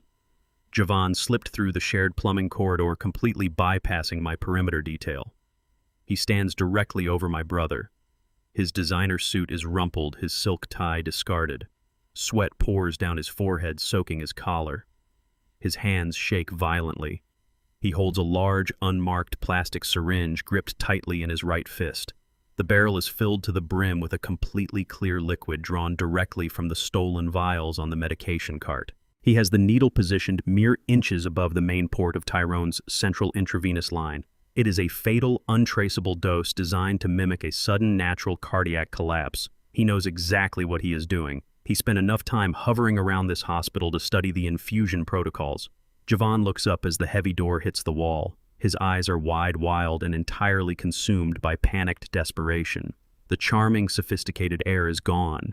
He is reduced to a cornered animal willing to execute his own father to pay off a massive gambling debt. He does not drop the weapon. He clenches his jaw, tightens his grip on the plastic plunger, and shoves the needle downward toward the sterile access port. I do not hesitate. I do not shout a warning. I launch my entire body across the room. I cross the slick hospital floor and slam my shoulder squarely into Javon's chest before the needle can pierce the plastic valve. The sheer force of my momentum lifts him entirely off his feet. We collide violently. He is 30 years younger and fueled by pure adrenaline, but he has spent his entire life sitting in plush leather office chairs and sipping expensive whiskey. I have spent the last 40 years wrenching rusted transmissions, lifting iron engine blocks, and breaking frozen bolts with my bare hands. My strength is dense, functional, and completely unyielding. We crash backward into the stainless steel medical monitoring cart. The heavy equipment tips over with a deafening crash, scattering wires, monitors, and metal trays across the linoleum. Javon thrashes wildly beneath me, throwing desperate, uncoordinated punches at my ribs and jaw. He screams obscenities, fighting with the frantic energy of a man facing his own demise and the wrath of violent loan sharks. I ignore the blows raining down on my back. I focus entirely on his right hand. He still clutches the lethal syringe, trying to wrench his arm free to plunge the needle blindly into my neck or chest. I grab his wrist with a grip forged by decades of heavy manual labor. I twist his arm sharply downward, forcing his knuckles into the hard floor with brutal leverage. He gasps in sudden blinding pain. The plastic syringe pops out of his trembling fingers. It clatters onto the tile and rolls rapidly under the mechanical hospital bed, completely out of his reach. Javon bucks upward, trying to throw me off, but I drop my full weight onto his chest, pinning him securely against the shattered glass and medical debris. He gasps for air, his chest heaving, his expensive suit ruined. The physical threat to my brother is neutralized, but the chaos has just begun. The deafening crash of the medical equipment instantly draws the attention of the entire floor. Heavy boots pound down the corridor. My private security guards burst through the doorway, weapons drawn closely, followed by the hospital's internal security team. Before anyone can assess the chaotic scene, Heather shoves her way through the crowd. She clearly slipped away from her own escort in the lobby and doubled back to find her husband. She takes one look at me, pinning Javon to the floor, and instantly weaponizes the situation. She points a manicured finger directly at my face and unleashes a piercing, hysterical scream. She yells that I just tried to murder my own brother. She claims I smuggled a toxic syringe into the room and that Javon bravely intervened to save his father's life. She performs the role of the traumatized, terrified family member with chilling perfection. The hospital security guards hesitate, confused by the overlapping jurisdictions and the screaming woman. Heavy radios crackle. 2 uniformed city police officers push through the throng of medical staff drawn by the escalating emergency calls. Javon immediately seizes the false narrative. He stops struggling beneath me and starts coughing weakly. He looks up at the officers with wide, innocent eyes and begs them to help him. He claims I attacked him in a psychotic rage when he tried to stop me from unplugging the ventilator. The police officers do not ask for my side of the story. They see a large, grease-stained mechanic pinning a bleeding man in an expensive suit to the floor of an intensive care unit. They draw their weapons, shouting harsh commands for me to step back immediately. I slowly release Javon's wrist and raise my empty hands. The officers grab my arms, twist them roughly behind my back, and snap heavy steel handcuffs around my wrists. The heavy steel door of the precinct holding cell slams shut with a deafening metallic clang. I sit completely still on the freezing aluminum bench. The fluorescent lights overhead buzz with a harsh, relentless frequency. A seasoned detective in a wrinkled brown suit marches into the cramped room and drops a thick manila folder violently onto the bolted metal table. He leans over the table, pressing his knuckles against the cold surface, and accuses me of systematic elder abuse. He claims my nephew Javon and his wife Heather just provided local authorities with a comprehensive stack of certified bank records. According to the detective, these documents prove unequivocally that I have been siphoning massive amounts of cash from my brother Tyrone's personal checking accounts for the past 6 months. Javon clearly spent his remaining forged capital creating a flawless, fictitious paper trail designed to frame me as a desperate, financially ruined mechanic, stealing from his wealthy, dying brother. The detective raises his voice, demanding to know why I attempted to murder my own flesh and blood in the intensive care unit. He lists the fabricated charges ranging from grand larceny to attempted homicide. He expects me to scream. He expects me to violently deny the accusations and act exactly like the unhinged, dangerous lunatic Heather described at the hospital. I do not give him the satisfaction. I remain completely silent. I stare directly through the detective, my face an impenetrable mask of absolute calm. My silence unnerves him. He paces the narrow cell, slapping the forged bank statements against his palm, demanding an explanation for the toxic syringe found rolling under the medical bed. I do not open my mouth. I know that engaging with fabricated evidence only validates the illusion. The detective finally exhausts his rehearsed interrogation tactics. My absolute refusal to engage shatters his aggressive momentum. He lets out a sharp, frustrated breath and pulls my battered flip phone from his evidence pocket. He slides the device across the scratched metal table. He tells me I get exactly 1 phone call to secure legal representation before he officially books me into the county jail for attempted murder. I pick up the phone. The cracked plastic casing feels small and insignificant against the immense weight of the situation. I dial a secure unlisted number from memory. The line connects instantly. Simon answers without a standard greeting. The wealth manager already knows I am in police custody. I do not waste breath explaining the false arrest or the fabricated bank records Javon handed to the authorities. I speak only a single heavily coded directive into the receiver. I instruct Simon to execute the Scorched Earth Protocol immediately. This is the absolute final contingency plan we established decades ago to protect the holding company from hostile, catastrophic takeovers. Activating this protocol means ripping away every layer of corporate anonymity I have carefully maintained for 40 years. It means exposing the raw, undeniable financial reality of our empire directly to federal and local law enforcement. It is a tactical nuclear strike against Javon's petty web of lies. Simon does not ask for clarification. He does not offer hollow words of comfort. He understands the extreme severity of the command. The line goes dead instantly. I place the phone back onto the metal table and slide it toward the detective. He looks at me with deep suspicion, entirely unaware that the brief, cryptic phone call just initiated a massive, unstoppable avalanche of legally binding evidence that will crush his entire investigation. Exactly 30 minutes pass in tense, unbroken silence. The heavy door to the interrogation room swings open. It is not the frustrated detective returning to resume his questioning. The precinct captain steps into the doorway looking severely rattled. He gestures for me to stand up and follow him out of the holding cell. We walk down a narrow corridor and enter the captain's private office. Simon stands squarely in the center of the room. He looks immaculate in his tailored charcoal suit, projecting an aura of absolute, terrifying corporate authority. A massive, heavy-duty plastic storage crate sits directly on top of the captain's cluttered wooden desk. Simon did not come to negotiate a standard bail hearing. He came to obliterate the false narrative. He points to the overflowing crate and begins rapidly breaking down the contents for the overwhelmed police captain.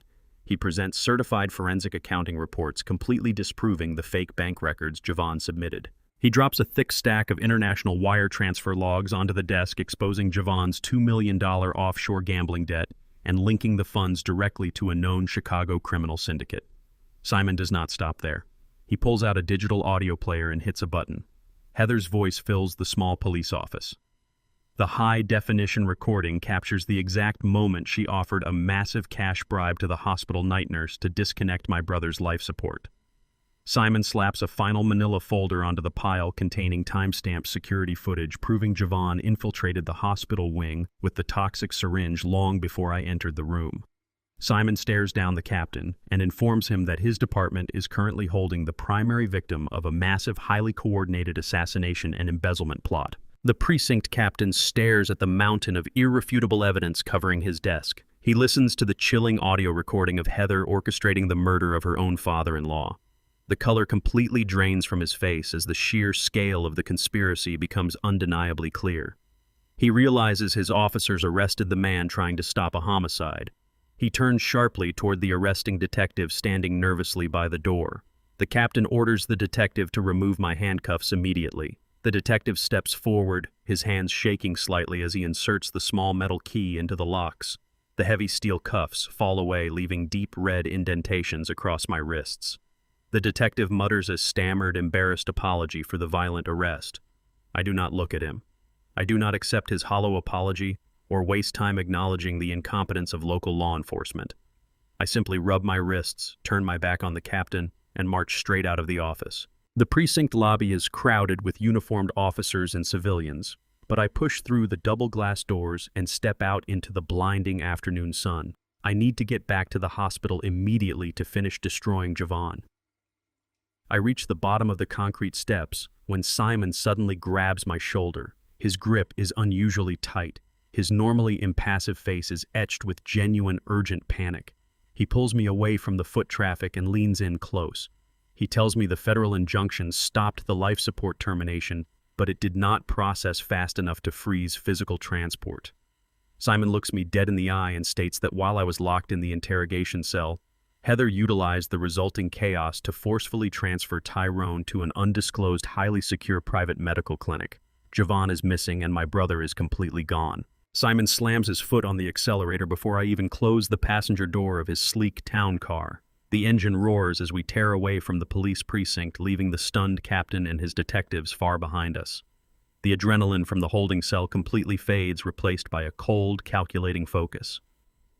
Javon is missing, and Heather has taken my brother. They believe they have finally outsmarted the old mechanic by slipping Tyrone through a jurisdictional loophole. They are gravely mistaken. I reach down into my battered canvas duffel bag resting on the floorboard and extract a heavy military-grade tracking tablet. Simon glances sideways, his eyes widening slightly as the thick glass screen powers on with a bright, harsh glow.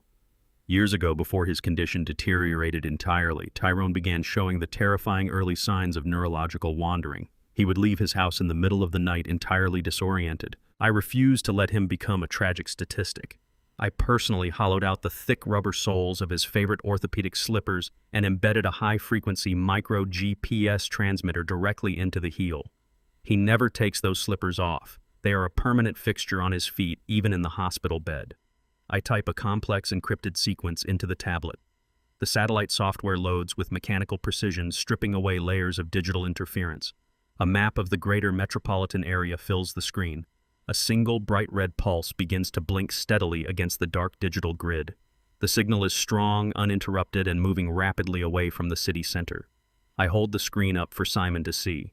We have a direct, undeniable lock on Tyrone's exact location. I tap the heavily scratched glass of the tablet, zooming in on the blinking red coordinates. The signal has stopped moving. It is completely stationary, exactly 50 miles outside the city limits, buried deep within a secluded, heavily wooded neighboring county. Simon glances at the intersection on the digital map and his hands tighten visibly on the leather steering wheel. He recognizes the remote address immediately. He informs me the coordinates belong to Blackwood Manor. It is not a registered hospital. It is a highly exclusive, entirely unregulated palliative care facility operating in a massive legal gray area.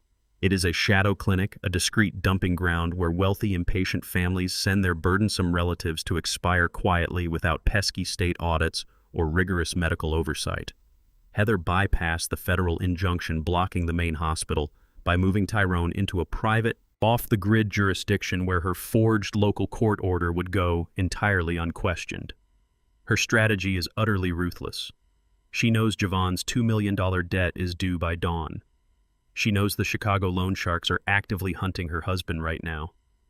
She intends to execute Tyrone in that secluded manner tonight, finalizing the inheritance transfer far away from federal agents and security cameras. The window for intervention is collapsing rapidly.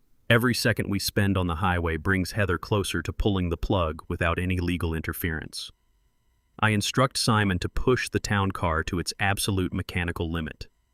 I stare at the blinking red pulse on the screen, feeling the cold, familiar weight of absolute warfare settle into my bones. I do not plan to walk blindly into another ambush. The holding company I built from nothing possesses massive liquid assets and deep entrenched ties to the most aggressive private security firms in the state. I open a secure communication channel on the tablet and issue 3 rapid, highly funded directives. We do not drive directly to the Shadow Clinic. Simon violently swerves off the interstate, cutting the engine as we pull into an abandoned gravel-paved truck stop just inside the county line. A massive fleet of black, unmarked tactical vehicles is already idling in the darkness, their heavy exhaust mixing with the humid night air. I have purchased the immediate unconditional services of a dozen elite private investigators. More importantly, Simon leveraged my immense corporate financial influence to secure the direct cooperation of the local county sheriff and his heavily armed deputies. They stand by their armored cruisers, fully briefed on the kidnapping and the fraudulent medical transport. I step out of the town car and address the assembled strike team. I inform them that a highly dangerous woman is attempting to murder a hostage inside the manor. I authorize unlimited financial compensation for every man standing in the gravel lot. We form a massive high-speed convoy. The sheriff takes the lead, activating his silent flashing lights. We tear down the pitch-black rural highway in tight formation. The heavy roar of a dozen synchronized V8 engines cuts through the silence of the woods, a relentless mechanical force speeding directly toward Heather's final sanctuary. The convoy swerves violently off the main rural highway tires, kicking up massive clouds of dirt as we hit the private unlit access road leading to Blackwood Manor. We round a sharp bend and arrive at the towering wrought iron gates blocking the entrance to the Shadow Clinic. 2 armed private security contractors step out of a reinforced brick guardhouse. They raise their hands aggressively, demanding we turn our vehicles around immediately. They cite strict private property laws and threaten to use lethal force against trespassers. I roll down the passenger window of the town car and look directly at the county sheriff idling in the armored tactical vehicle right beside us. I give him a single definitive nod. The sheriff does not negotiate with corrupt mercenaries. He grabs his radio and issues a blunt command. The driver of the heavy armored cruiser slams his foot on the gas. The massive steel ram welded to the grille of the police vehicle impacts the iron gates with a deafening, metallic explosion. The sheer force rips the heavy hinges directly out of the brick pillars. The gates crash violently onto the manicured pavement.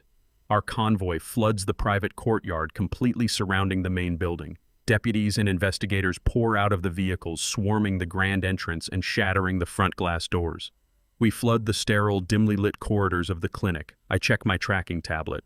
The red pulse originates from room 14 at the very end of the hall. I sprint past a terrified, cowering night nurse. I raise my heavy steel-toed boot and kick the solid oak door of room 14 completely off its latch. We rush into the room, weapons drawn and flashlights sweeping the corners. The life support monitor is unplugged. The IV lines are severed, dripping clear fluid onto the floor. I look at the center of the room. Tyrone is not in the bed. The empty bed in room 14 mocks us. The crisp white sheets are completely undisturbed. The medical monitors are powered down, their black digital screens reflecting the harsh flashlights of the sheriff's deputies sweeping the room. Heather did not just move my brother, she erased him from the facility grid. I pivot back into the main corridor, my heart hammering a frantic rhythm against my ribs. The facility administrator is currently pinned against the reception desk by 2 massive private investigators. He is a pathetic, sweating man in a cheap suit who profits immensely off the expedited deaths of unwanted relatives. I do not ask him polite questions. I cross the hallway in 3 massive strides, grab him by the collar of his shirt, and slam him hard against the drywall. I demand to know exactly where they took the patient from room 14. He stammers, his eyes darting frantically toward the armed deputies flanking my position. He tries to invoke patient confidentiality. I tighten my grip, twisting the fabric until it bites sharply into his throat. I inform him that the federal injunction officially classifies this entire operation as a kidnapping and premeditated murder ring. I tell him he will spend the next 40 years in a federal penitentiary if my brother stops breathing tonight. The color drains entirely from his face. His professional loyalty evaporates instantly under the threat of a life sentence. He raises a trembling finger and points down a dark secondary corridor branching off the main wing. He confesses that Heather ordered Tyrone moved completely off the official medical registry. She paid double the standard rate in untraceable cash to have him transported to the subterranean maintenance level. She wanted absolute privacy away from the nurses and the security cameras to ensure no paper trail would ever document the exact time of death. I release the administrator and sprint down the secondary corridor. Simon and the sheriff follow closely behind their boots, hammering against the scuffed linoleum. At the very end of the hallway sits a heavy industrial freight elevator. The metal doors are scratched and heavily dented from years of moving cargo. I hit the call button. The rusty gears grind loudly as the carriage slowly ascends to the ground floor. The doors pull apart with a harsh mechanical screech. We step inside the cavernous metal box. I punch the button for the basement level. The descent is agonizingly slow. The temperature drops noticeably as we sink below the ground level of the manor. The elevator jerks to a violent halt. The doors open to reveal a sprawling, dimly lit concrete labyrinth. Exposed pipes and thick electrical conduits run along the low ceiling. Flickering fluorescent bulbs cast long, distorted shadows across the damp floor. It is a storage facility for discarded medical equipment and broken hospital beds. We move silently through the maze of metal racks and stacked cardboard boxes. The faint, rhythmic wheeze of an outdated mechanical respirator guides us forward. We round a towering stack of wooden crates and find him. Tyrone is lying on a rusted, uncomfortable gurney shoved into the corner of a windowless utility closet. The equipment keeping him alive is ancient and barely functional. Javon stands directly over the bed. He failed with the untraceable syringe at the hospital, so he has resorted to the most primitive, brutal method available. He holds a thick hospital pillow tightly in both hands. He is positioning it directly over my brother's face, preparing to smother the last remaining breath from his lungs to secure his bloody inheritance. Javon locks his elbows, preparing to drive his body weight downward to crush my brother's airway. I do not shout a warning. I do not waste a single second negotiating with a cornered murderer. I reach to the small of my back and draw the heavy, legally permitted steel handgun I carry for high-risk asset transports. I raise the weapon angle, the barrel safely away from the medical equipment, and squeeze the heavy trigger. The gunshot is absolutely deafening inside the enclosed concrete basement. A massive flash of fire erupts from the muzzle. The heavy caliber bullet shatters a thick water pipe bolted to the ceiling. A spray of cold water showers down onto the concrete floor. The explosive noise reverberates off the walls, ringing in our ears with a violent intensity. Javon flinches as if he has been struck by lightning. He shrieks in raw, unfiltered terror. His hands fly off the pillow. He stumbles backward, tripping over a discarded oxygen tank, and crashes hard onto his knees. He throws his hands over his head, curling his body into a pathetic, trembling ball on the damp floor. He expects a second bullet to tear through his chest. He expects the immediate lethal retaliation he thoroughly deserves. Simon and the armed deputies flood into the utility closet behind me, their flashlights blinding the cowering man. The sheriff moves forward swiftly, kicking the pillow away from the bed and securing the perimeter. Javon is completely paralyzed by fear, sobbing uncontrollably into his hands. The arrogant heir who thought he could outsmart the law and execute his own family has been reduced to a weeping, broken coward kneeling in a puddle of dirty water. I lower my weapon and secure it safely back in its holster. The team of specialized private paramedics I brought with the convoy rushes past me. They swarm the rusted gurney, immediately checking Tyrone's vital signs and securing his compromised airway. The lead medic shouts that his pulse is weak and irregular, but he is breathing independently. They quickly detach him from the archaic clinic respirator and connect him to a state-of-the-art mobile life support unit. Tyrone is alive. The holding company assets remain entirely secure. I step over the tangled wires and stand directly above Javon. He looks up at me, his expensive designer suit soaked and ruined. He grasps at the fabric of my jeans, begging hysterically for mercy. He pleads with me not to let the police take him away. The facade of the confident corporate prodigy is entirely gone. He blurts out the truth in a frantic, panicked rush. He confesses that the Chicago loan sharks did not just threaten his knees or his business. He says the syndicate explicitly promised to torture and execute Heather tonight if he failed to transfer the $2 million into their offshore accounts by midnight. He claims he was only trying to save his wife's life by sacrificing his father. I look down at him with absolute disgust. He sold his soul for gambling chips and expected my brother to pay the ultimate price. Before I can order the sheriff to haul him to his feet, a heavy rhythmic sound echoes from the far end of the concrete corridor. The distinct, terrifying crunch of heavy combat boots descending the metal stairwell cuts through the basement. The sheriff draws his weapon. The loan sharks did not wait for midnight. They found him first. The heavy steel door at the top of the basement stairwell slams shut with a reverberating clang, completely cutting off the ambient noise from the panicked clinic above. 3 massive, broad-shouldered figures descend the concrete steps with synchronized predatory precision. They do not wear masks to hide their identities. They wear tailored dark wool overcoats over pitch-black tactical clothing, projecting a terrifying aura of organized, lethal corporate violence. The county sheriff immediately raises his service weapon, his deputies following suit in a tense, tight defensive formation, shouting harsh, overlapping commands for the intruders to freeze and show their hands.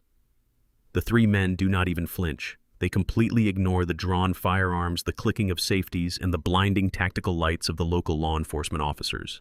They operate on a brutal, shadow level of criminality that local county sheriffs simply do not possess the jurisdiction or the firepower to truly intimidate. The lead enforcer steps off the final metal grate and onto the damp concrete floor. He is a towering, heavily muscled man with a thick, violently scarred neck and dead, completely hollow eyes that process the room like a machine.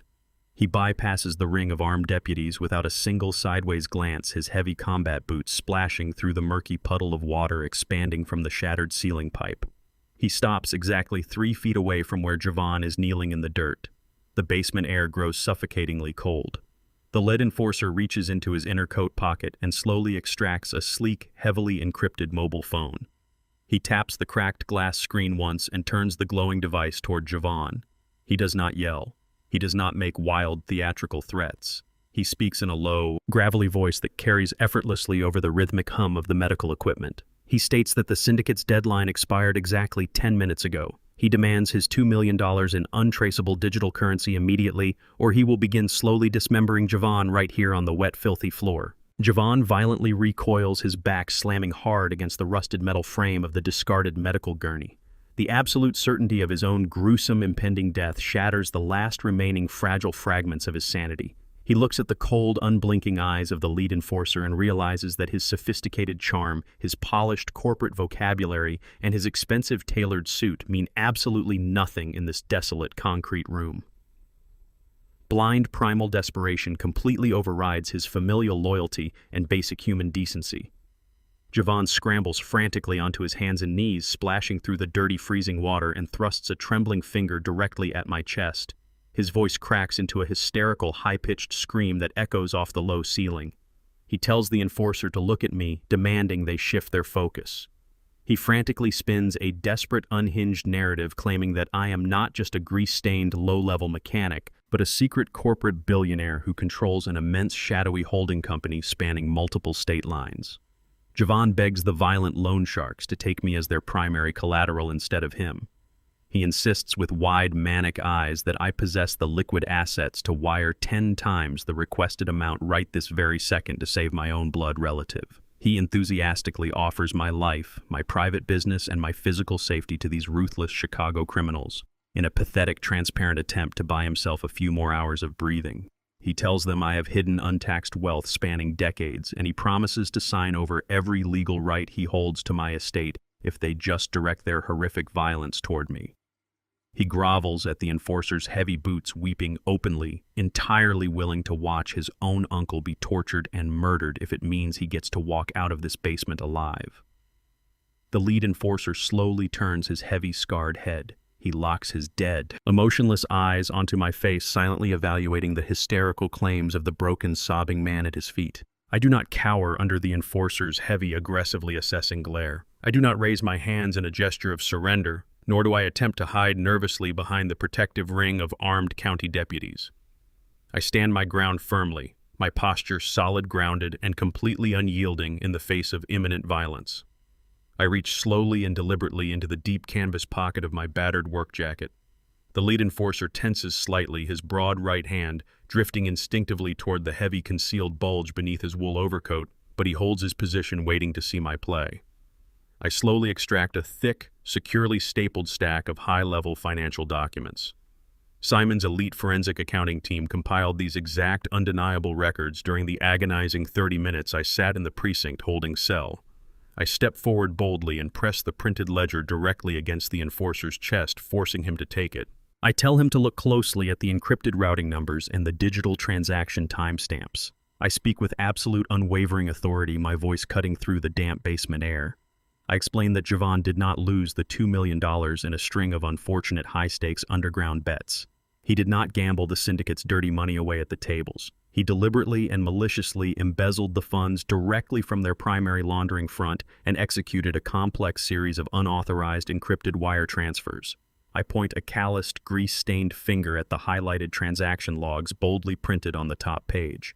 The forensic ledger clearly proves that every single stolen dollar was systematically funneled through a phantom corporate shell company and deposited directly into a high-yield, untouchable offshore account located in the Cayman Islands. Javon stole directly from the most dangerous criminal syndicate in Chicago, and he hid the cash under a completely different name to ensure the ruthless loan sharks could never legally touch it. The enforcer flips aggressively to the second page of the forensic report. His dead eyes quickly scan the notarized master deed of the offshore account. The primary beneficiary and sole legal signatory of the stolen $2 million is Heather. The lead enforcer finishes reading the final page of the heavily documented forensic ledger. The ambient temperature in the concrete storage room seems to plummet another 10 degrees as the absolute reality of the theft registers in his mind. He slowly lowers the stack of papers and turns his terrifying gaze back down to Javon. The look in his dark eyes is no longer just cold and professional. It is radiating pure, unfiltered, murderous intent. Javon realizes his ultimate cowardly deception has been entirely exposed to the worst possible audience.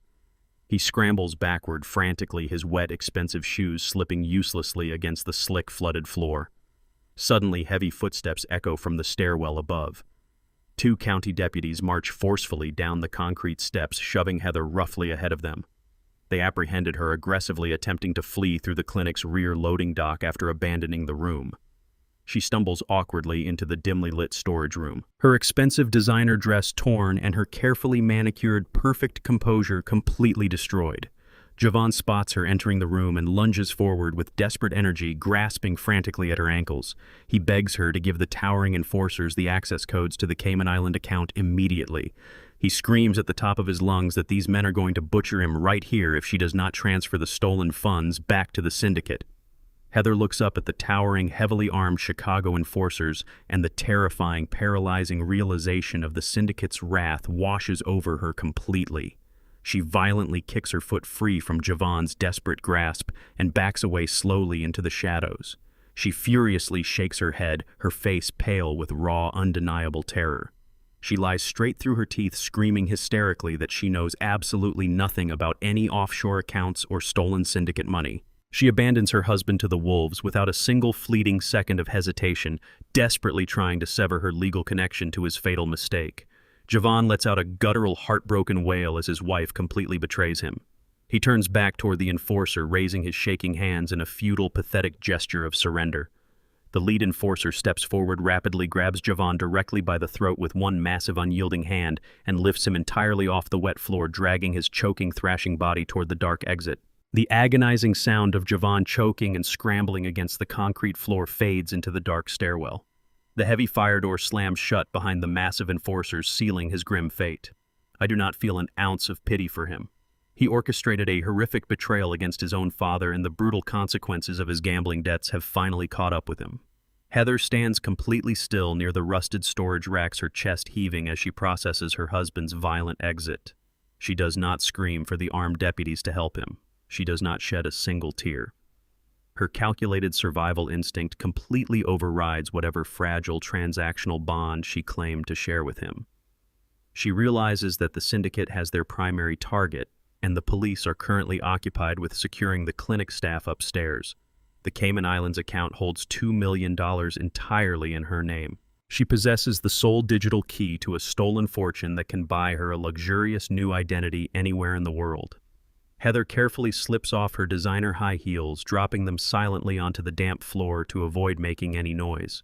She turns away from the medical gurney and sprints directly toward the heavy industrial freight elevator at the far end of the corridor.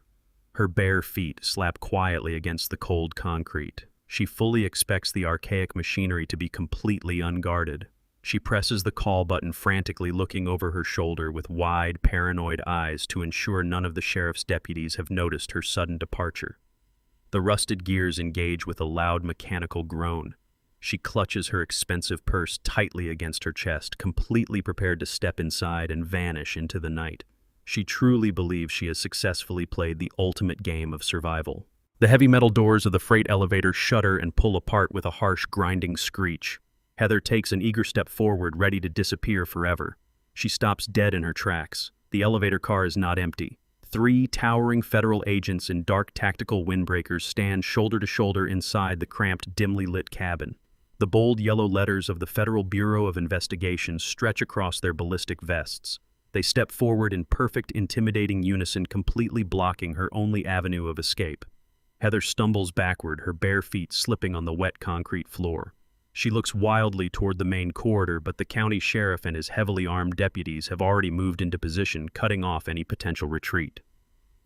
Simon steps out from the shadows near the storage racks, adjusting his tailored suit jacket with absolute calm. He informs Heather that activating the Scorched Earth Protocol did not just summon local county law enforcement. He meticulously forwarded the entire forensic ledger, including the Cayman Islands routing numbers and the time-stamped offshore wire transfers, directly to the Federal Cybercrimes Division hours ago. The lead federal agent steps out of the elevator and presents a crisp, freshly printed federal warrant. He formally addresses Heather, his voice echoing loudly against the concrete walls. He declares she is under immediate arrest for international wire fraud, massive financial embezzlement, and the premeditated attempted murder of Tyrone. The sheer magnitude of the federal charges shatters her carefully constructed reality. 2 agents flank her swiftly, grabbing her arms with unyielding professional force. They spin her around and press her against the cold steel of the elevator doors. The sharp, metallic click of heavy handcuffs locking around her wrists signals the absolute end of her reign of manipulation. The cold steel biting into her wrists finally shatters the polished, aristocratic facade Heather has weaponized for years. The poised, grieving daughter-in-law completely disintegrates. She unleashes a piercing, guttural scream that rips through the damp basement air. She thrashes violently against the federal agents, twisting her shoulders and kicking her bare feet against their heavy tactical boots. The agents do not flinch. They hold her securely against the metal doors, completely unfazed by her manic physical outburst. Heather quickly realizes she cannot break their professional grip. She pivots her strategy, unleashing a torrent of vicious, venomous curses. She screams that Javon ruined her entire life. She frantically claims he forced her to open the offshore accounts and manipulated her into authorizing the lethal medical transfer to the Shadow Clinic. She tries to paint herself as the innocent, abused wife forced into a horrific conspiracy by a desperate gambling addict. Nobody in the concrete room believes a single word. When the victim narrative entirely fails, she resorts to her final weapon. She throws her head back and loudly demands her right to legal counsel. She shouts the name of an incredibly expensive corporate defense attorney back in the city, boasting that her elite legal team will completely destroy the federal charges by morning. The lead agent pulls a folded document from his windbreaker and holds it directly in front of her flushed face. He informs her that a federal judge authorized a comprehensive global asset freeze exactly 10 minutes ago. Every single bank account attached to her name, including the $2 million sitting in the Cayman Islands, has been permanently seized by the United States government. She has absolutely zero capital left to hire a lawyer. The devastating truth hits her instantly. She slumps forward against the elevator doors, completely broken. I stand silently near the rusted medical storage racks and watch the federal agents march Heather into the freight elevator. The heavy doors close, sealing away the woman who nearly destroyed our family from the inside out. The mechanical hum of the elevator fades as it ascends to the surface, leaving the basement quiet once again. The immediate violent threats to our legacy are completely neutralized. I turn my full attention back to the corner of the room. The private paramedics I hired have worked miracles in the span of a few highly stressful minutes. They have successfully disconnected Tyrone from the archaic, failing clinic machinery and transitioned him to a sophisticated mobile life support unit. The lead medic looks up from his digital monitor and gives me a firm, confident nod. Tyrone's vital signs are strong, steady, and rapidly stabilizing. We carefully maneuver the transport gurney out of the damp, windowless utility closet and navigate through the maze of discarded equipment. We ride the secondary medical elevator up to the ground floor, bypassing the chaotic clinic lobby where local deputies are currently arresting the corrupt facility director. We load Tyrone into the back of a heavily armored private ambulance idling in the courtyard. The convoy reforms, instantly securing the perimeter as we speed down the dark rural highway, leaving the shadow clinic far behind us. We arrive back at the premier city hospital under the heavy protection of our private security force. The elite medical staff transfers my brother back into a secure, heavily guarded intensive care suite. I stand at the foot of his bed, watching the steady rhythm of his heart monitor. The long, brutal nightmare is finally over. Suddenly, the steady beep of the machine hitches. Tyrone slowly opens his eyes for the first time in a week. Tyrone blinks slowly against the harsh fluorescent lights of the premier intensive care suite. The steady, rhythmic hitch of the heart monitor accelerates slightly as his brain processes his surroundings. I lean forward in the heavy vinyl chair positioned directly beside his bed. I do not call for the nurses yet. I need to know if the man looking back at me is still my brother or if the chemical poisoning and physical trauma have irreparably damaged his mind. Tyrone turns his head with agonizing slowness. His gaze sweeps over the sterile white walls, the thick medical tubes feeding into his arms, and finally settles entirely on my face. The confusion in his dark eyes clears almost instantly, replaced by a sharp, piercing lucidity. He remembers. He remembers the initial collapse, the suffocating darkness, and the betrayals that led him here. He lifts his right arm off the crisp hospital sheets. The movement is weak and trembling but deliberate. He reaches across the small gap between us. I place my calloused, grease-stained hand firmly over his frail fingers. He grips my hand with a surprising, desperate strength. The physical contact communicates what his damaged vocal cords cannot currently express. He opens his mouth, his jaw working hard, but only a dry, raspy wheeze escapes his throat. I squeeze his hand gently and tell him to save his strength. I assure him the immediate threat is neutralized and the hospital perimeter is entirely secured by our private contractors. Tyrone closes his eyes for a brief second, letting a long, shuddering breath escape his chest. When he opens them again, the fear is gone. He squeezes my hand twice. It is our childhood signal. He is completely aware, completely lucid, and ready to face the grim reality of his situation. I do not shield him from the brutal facts. Protecting Tyrone from the truth is what allowed Javon to exploit him in the first place. I lean closer and deliver the reality of the last 48 hours with clinical precision. I explain that Javon did not suffer a tragic business failure. I detail the $2 million gambling debt owed directly to the Chicago syndicate, and how Javon leveraged his own father's life as collateral. Tyrone's grip tightens around my fingers. I proceed to dismantle Heather's polished facade. I explain how she liquidated their remaining assets to bribe a corrupt county judge, secured a fraudulent medical guardianship, and forcefully transported him to the unregulated shadow clinic. I describe the Cayman Islands offshore account where she hid the embezzled syndicate funds, perfectly willing to let Javon die at the hands of loan sharks while she escaped. Finally, I tell him about the basement. I describe Javon standing over his rusted gurney in the damp concrete storage room, gripping a hospital pillow, fully prepared to smother the last breath from his lungs to trigger the inheritance clause. Tyrone does not react with anger. The devastating weight of his son's absolute betrayal crushes the life out of him in a way the toxic injections never could. Silent, heavy tears spill over his lower eyelids and track slowly down his weathered cheeks. He stares at the ceiling, mourning the total destruction of his legacy. He realizes the boy he raised with limitless resources and unconditional love traded his humanity for casino chips and corporate greed. The ultimate tragedy is not the lost money or the physical pain. It is the undeniable fact that his only son looked at him and saw nothing but a disposable stepping stone. The silent mourning does not last long. Decades of building an empire from the ground up forged an unyielding iron core inside Tyrone. The sorrow in his eyes hardens into cold, absolute resolve. He shifts his weight against the pillows and taps his index finger repeatedly against the plastic side rail of the medical bed. He points weakly toward the interior pocket of my work jacket. I understand the demand immediately. I pull a heavy silver pen and a blank legal notepad from my coat and place them firmly onto his lap. Tyrone grips the pen. His knuckles are white, his hand trembling violently from the lingering nerve damage, but he presses the metal tip hard against the thick paper. He bypasses the need for expensive corporate lawyers or protracted court hearings. He writes a direct, legally binding holographic directive. I watch the ink form jagged, deeply pressed letters across the page. He officially revokes Javon's status as the primary beneficiary of the family trust.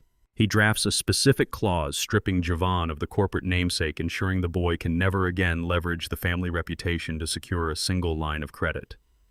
The final paragraph is absolute. Tyrone signs over complete irrevocable control of his entire medical and financial estate directly to me. He grants me universal proxy over the holding company and the proxy trust, sealing the defensive perimeter around our assets forever. He drags the pen across the bottom line, signing his full legal signature with defiant strength. He drops the pen onto the mattress and pushes the notepad toward me. The paper weapon Javon feared most is now officially executed. Tyrone has legally erased his son from the empire. I carefully fold the handwritten directive and secure it inside my jacket pocket, just as my cell phone vibrates against the hard plastic of the bedside table. The caller ID displays an automated message system originating from the county jail holding facility. The police did not let the syndicate enforcers butcher Javon in the basement. They dragged him out of the clinic in handcuffs. I press the accept button and put the phone on speaker, holding it directly between us. The automated voice prompts the acceptance of a collect call. Javon's voice breaks through the static, frantic and completely shattered. He is weeping uncontrollably into the receiver, surrounded by the echoing noise of the violent county lockup. He does not know I am sitting right next to the father he tried to murder. He begs for me to put Tyrone on the line. He hysterically pleads for bail money, claiming the loan sharks have insiders within the prison population who are actively hunting him in the cell blocks. He swears he was manipulated, promising to check into a rehabilitation facility and dedicate his entire life to making amends if we just wire the funds to secure his immediate release. Tyrone listens to the pathetic, cowardly bargaining. He does not show a single ounce of pity. He reaches out with a steady hand and takes the phone directly from my grip. He brings the speaker close to his mouth. The raspy wheeze is gone, replaced by a cold, gravelly tone that carries the absolute finality of a judge delivering a death sentence. He tells his son that the boy he raised died in that concrete basement. He tells Javon he is dead to him. Tyrone presses the red button, cutting the line, and drops the phone onto the floor. I step out of Tyrone's intensive care suite and let the heavy wooden door close securely behind me. The hallway is quiet now. The chaos of the past 48 hours has finally settled into a sterile, predictable hospital silence. I walk down the corridor toward room 402, carrying a fresh bakery box resting heavily in my palm. The scent of warm blueberry muffins cuts through the sharp medicinal odor of the ward. I push open the door to find Mrs. Gable sitting upright in her mechanical bed. Her frail hands rest neatly on her lap, and her sharp, observant eyes lock onto me instantly. She does not look surprised to see me. I place the bakery box on the rolling tray table beside her bed and pull up a plastic guest chair. I sit down and meet her gaze. I tell her that her timely warning saved my brother's life. I explain that if she had not alerted me to Javon's sudden disappearance, the young heir would have successfully injected Tyrone with a lethal paralytic. She accepts the information with a slow, knowing nod, reaching out to break off a small piece of a muffin. I lean forward, resting my forearms on my knees, and ask her the question that has been burning in my mind since the night of the attack. I ask her how she knew to watch Heather. I ask her how a bedridden patient in a hospital ward instantly recognized the polished, grieving daughter-in-law as a lethal, calculating threat, while my own private security detail completely missed the danger. Mrs. Gable chews her food methodically. She wipes her hands on a crisp white napkin and adjusts her posture, suddenly projecting an aura of intense, undeniable authority that entirely belies her fragile physical state. Mrs. Gable looks at me with a sharp, piercing clarity.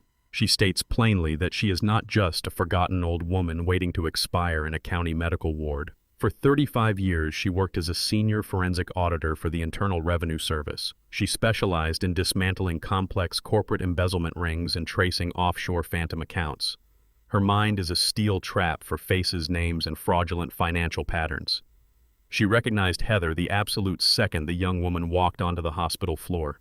Years ago, before Heather married into our family, she was a junior executive at a logistics firm that Mrs. Gable personally audited. Heather had expertly drained hundreds of thousands of dollars from the company pension fund, leaving zero digital fingerprints.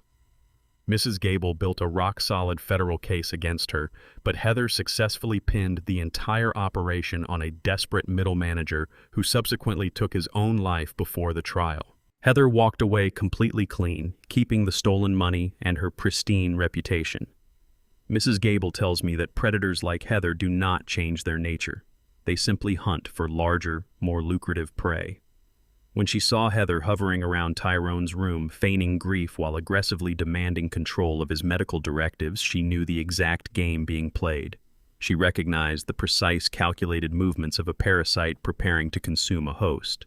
She knew Javon was merely a weak, pliable tool Heather was utilizing to execute the final stage of a hostile financial takeover. Mrs. Gable states that numbers never lie and human greed always leaves a visible trail. She watched them closely because she knew they would inevitably make a fatal, arrogant mistake. I listened to her clinical assessment and feel a profound sense of gratitude. She utilized decades of federal investigative experience to protect my brother when I was completely blinded by family loyalty.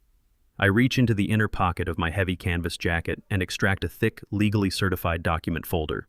I place it directly onto her lap right next to the bakery box. I tell her that I spent the morning leveraging the immense liquid capital of the Proxy Trust. I did not just pay her outstanding medical bills. I bought the entire private care wing of this hospital. I inform Mrs. Gable that I am now the sole corporate owner of the facility. I point to the signature line on the top page of the legal contract. The document officially grants her platinum-tier lifetime medical care entirely free of charge. She will never be restricted by insurance quotas pushed into substandard state-run nursing homes or neglected by underpaid staff. She has absolute, unrestricted access to the best doctors, physical therapists, and private nurses in the state for the rest of her natural life. Mrs. Gable stares at the legal deed, her sharp eyes widening as she processes the sheer magnitude of the financial commitment. Her hands tremble slightly as she traces the embossed seal. I look her directly in the eye and state that she protected my family's legacy when she had no obligation to do so. I tell her that she is no longer alone in this world. She has the full, unwavering backing of a corporate empire, and she will spend the rest of her days treated with the absolute highest level of dignity and respect. She looks up at me, silent tears brimming in her eyes. I leave the hospital and drive straight to the primary headquarters of our commercial transport empire. Javon spent the last 6 months transforming the gritty, highly functional hub of our business into a sterile, soulless corporate playground. I march through the glass double doors and immediately initiate a brutal, systematic purge. I fire every single overpaid consultant, useless vice president, and arrogant board member Javon installed. I give them exactly 10 minutes to pack their sleek leather briefcases and vacate the premises under the direct supervision of my armed private security detail. I tear down the expensive modern art and order the demolition of the luxury executive lounge. I walk down to the main garage floor where the real work happens. The heavy scent of motor oil and hot metal fills my lungs. I gather the senior mechanics, the men and women who actually built this company with their calloused hands and broken backs. I promote them on the spot. I place the grittiest, most loyal floor managers directly into the highest executive suites. I strip away the fraudulent luxury facade and entirely restore the honest, unforgiving soul of the business. We are a company of builders and fighters, not parasites. I stand in the center of the roaring garage watching my crew get back to their machines. My phone vibrates violently in my pocket. I pull the device out and see Simon's encrypted number flashing on the screen. I answer the call, the mechanical noise of the impact wrenches echoing loudly around me.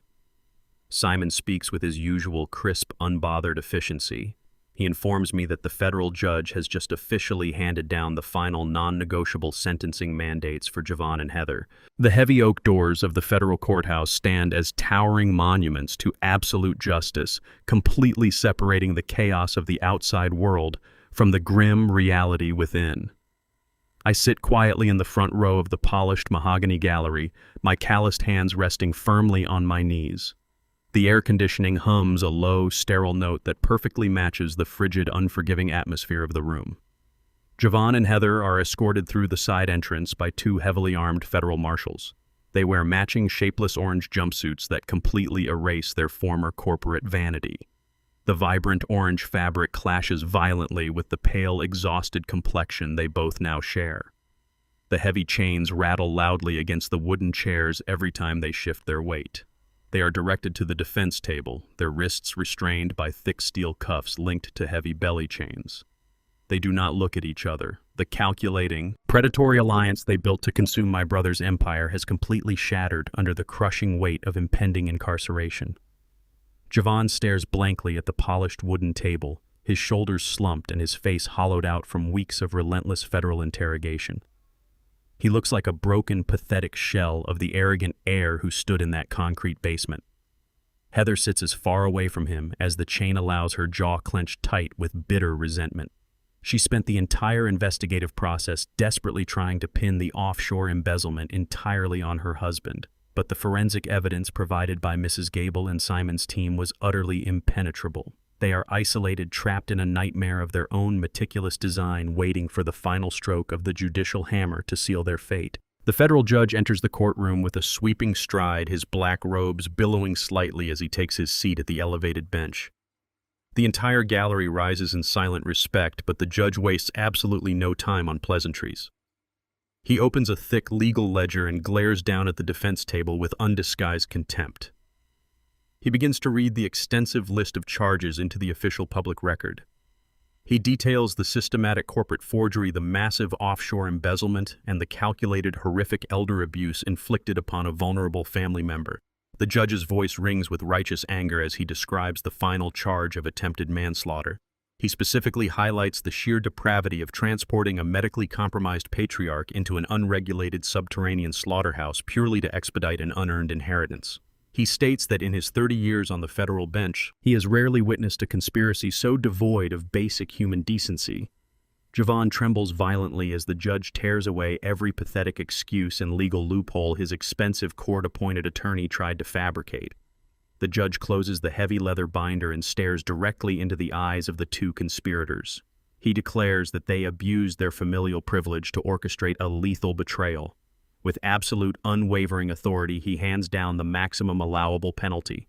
He sentences both Javon and Heather to exactly 30 years in a maximum security federal penitentiary. He deliberately adds a binding stipulation that absolutely denies any possibility of early parole or sentence reduction. The heavy wooden gavel slams down against the sounding block with a sharp, deafening crack that echoes through the cavernous room, permanently locking away their future. The sharp crack of the gavel acts as a final, definitive period to the darkest chapter of our lives. I stand up slowly from the hard wooden bench, feeling the heavy tension drain completely from my shoulders. The federal marshals immediately step forward, grabbing Javon and Heather by their arms to haul them toward the secured holding cells. As they drag him toward the heavy steel exit door, Javon twists his head and looks frantically over his shoulder. He finds my face in the crowded gallery.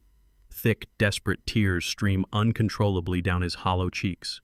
His lips tremble as he silently begs for a final ounce of familial mercy, searching my eyes for any lingering trace of the uncle who used to protect him. I look back at him with a face carved from stone. I offer absolutely no sympathy, no comforting nod, and no forgiveness. He made his horrific choice the moment he picked up that hospital pillow, and he must now endure the brutal reality of a concrete cage for the next 3 decades. I turn my back on his weeping, pathetic face and walk steadily down the center aisle. I push through the heavy courthouse doors and step out into the bright, blinding afternoon sun. The crisp city air fills my lungs, tasting sweeter and cleaner than it has in months. The suffocating weight of paranoia and constant defensive maneuvering is finally gone. The towering stone pillars of the Justice Building cast long shadows, but I move past them effortlessly.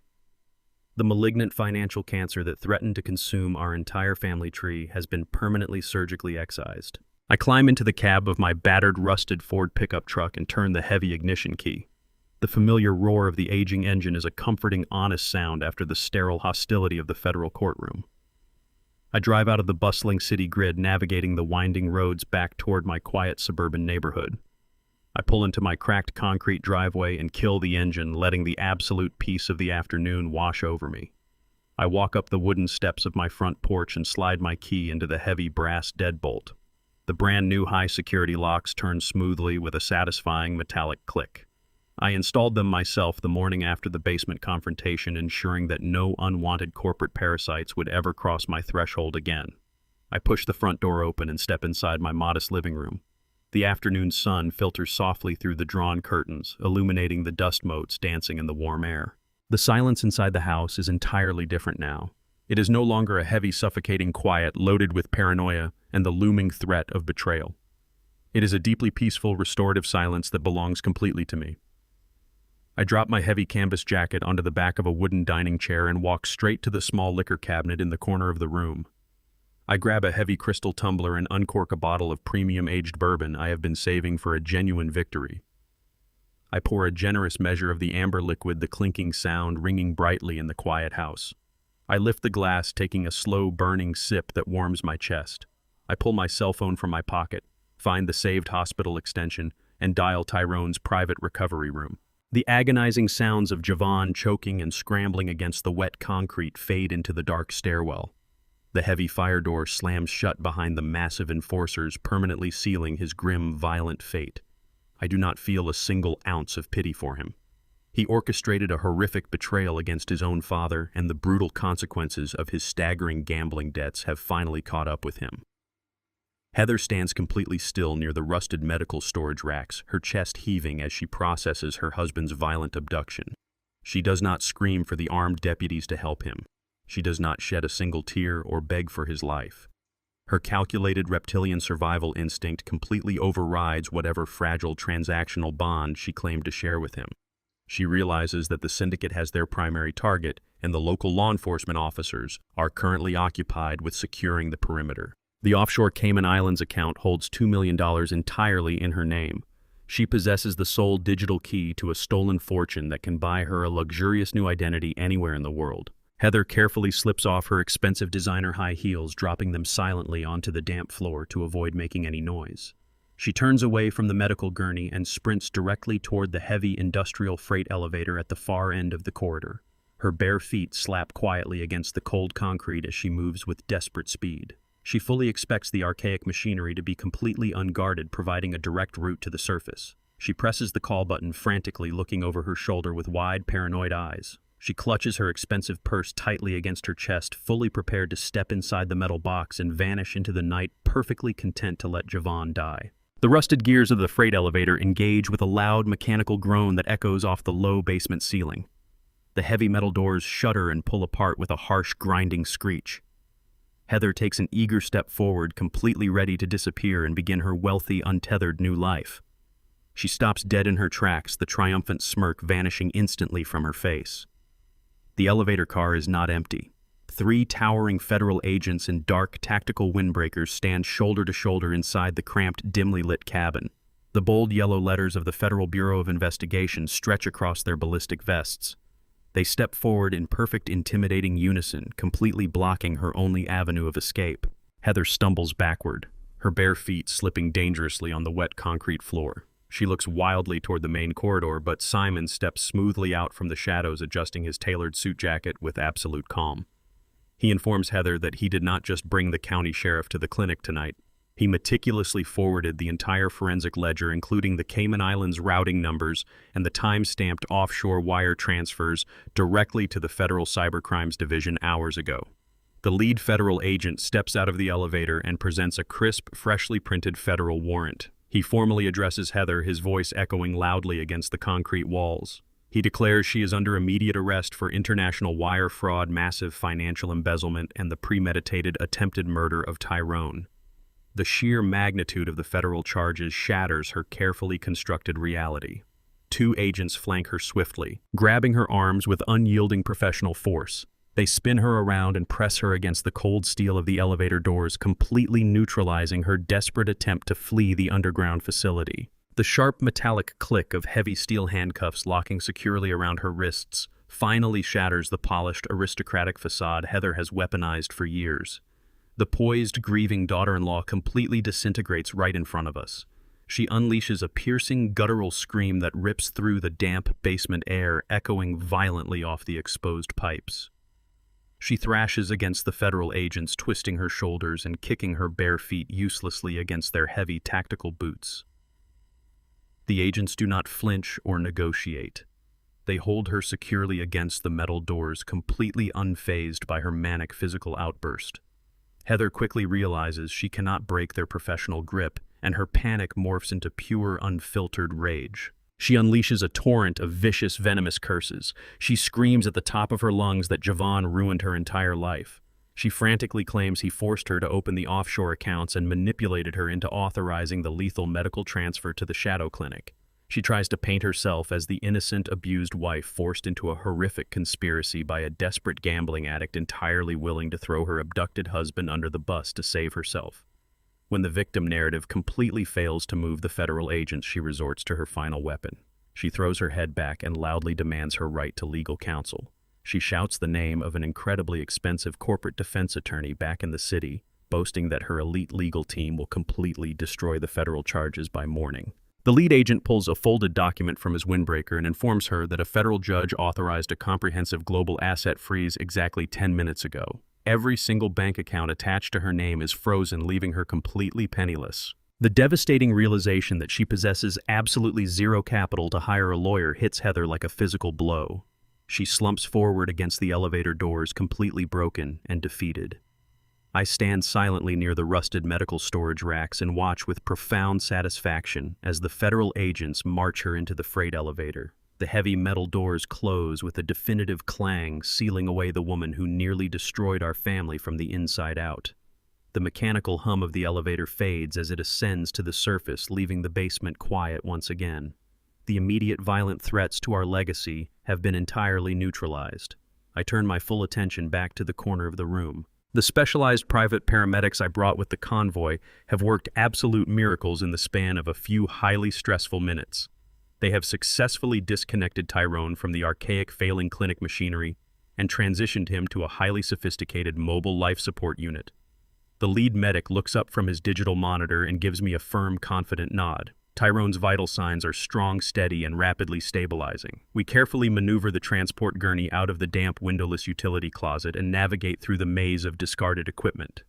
We bypass the chaotic clinic lobby, load Tyrone into the back of a heavily armored private ambulance, idling in the courtyard, and speed down the dark rural highway. We arrive back at the Premier City Hospital under the heavy protection of our private security force.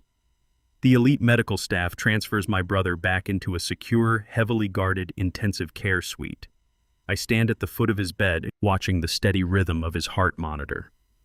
Back at the hospital, Tyrone opens his eyes for the first time in a week. 6 months have passed since that final decisive phone call from the hospital. The heavy corrugated steel doors of the primary commercial garage roll upward with a deafening mechanical clatter, letting the bright Atlanta morning sun spill across the scuffed concrete floor.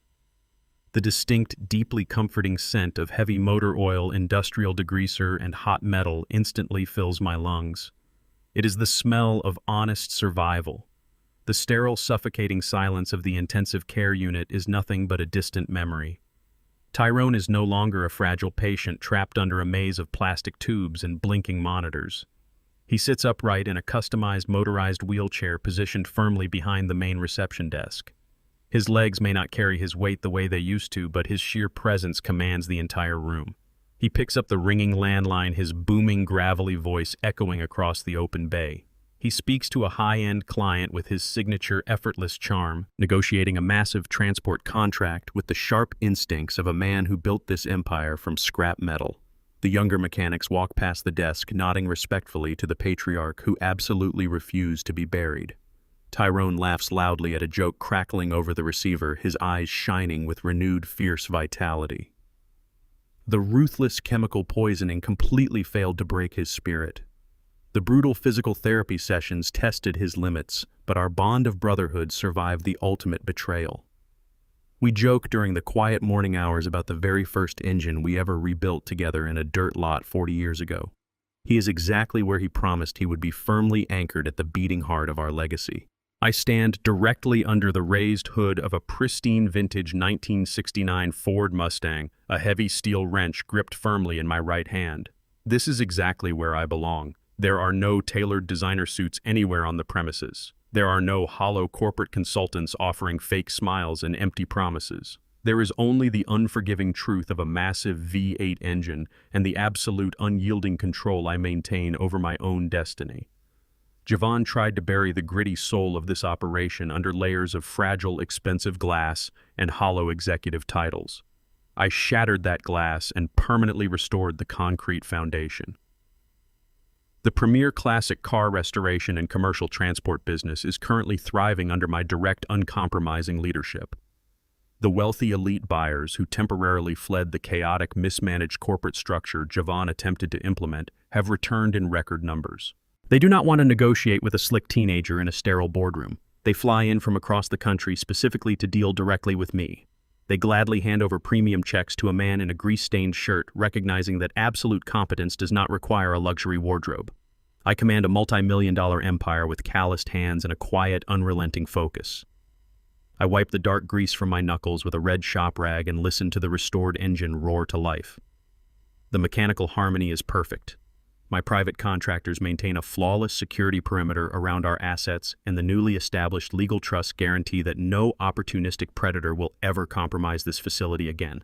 The fortress is impenetrable. While we build engines and expand our massive logistical network, Javon and Heather rot in maximum security federal penitentiaries located hundreds of miles apart.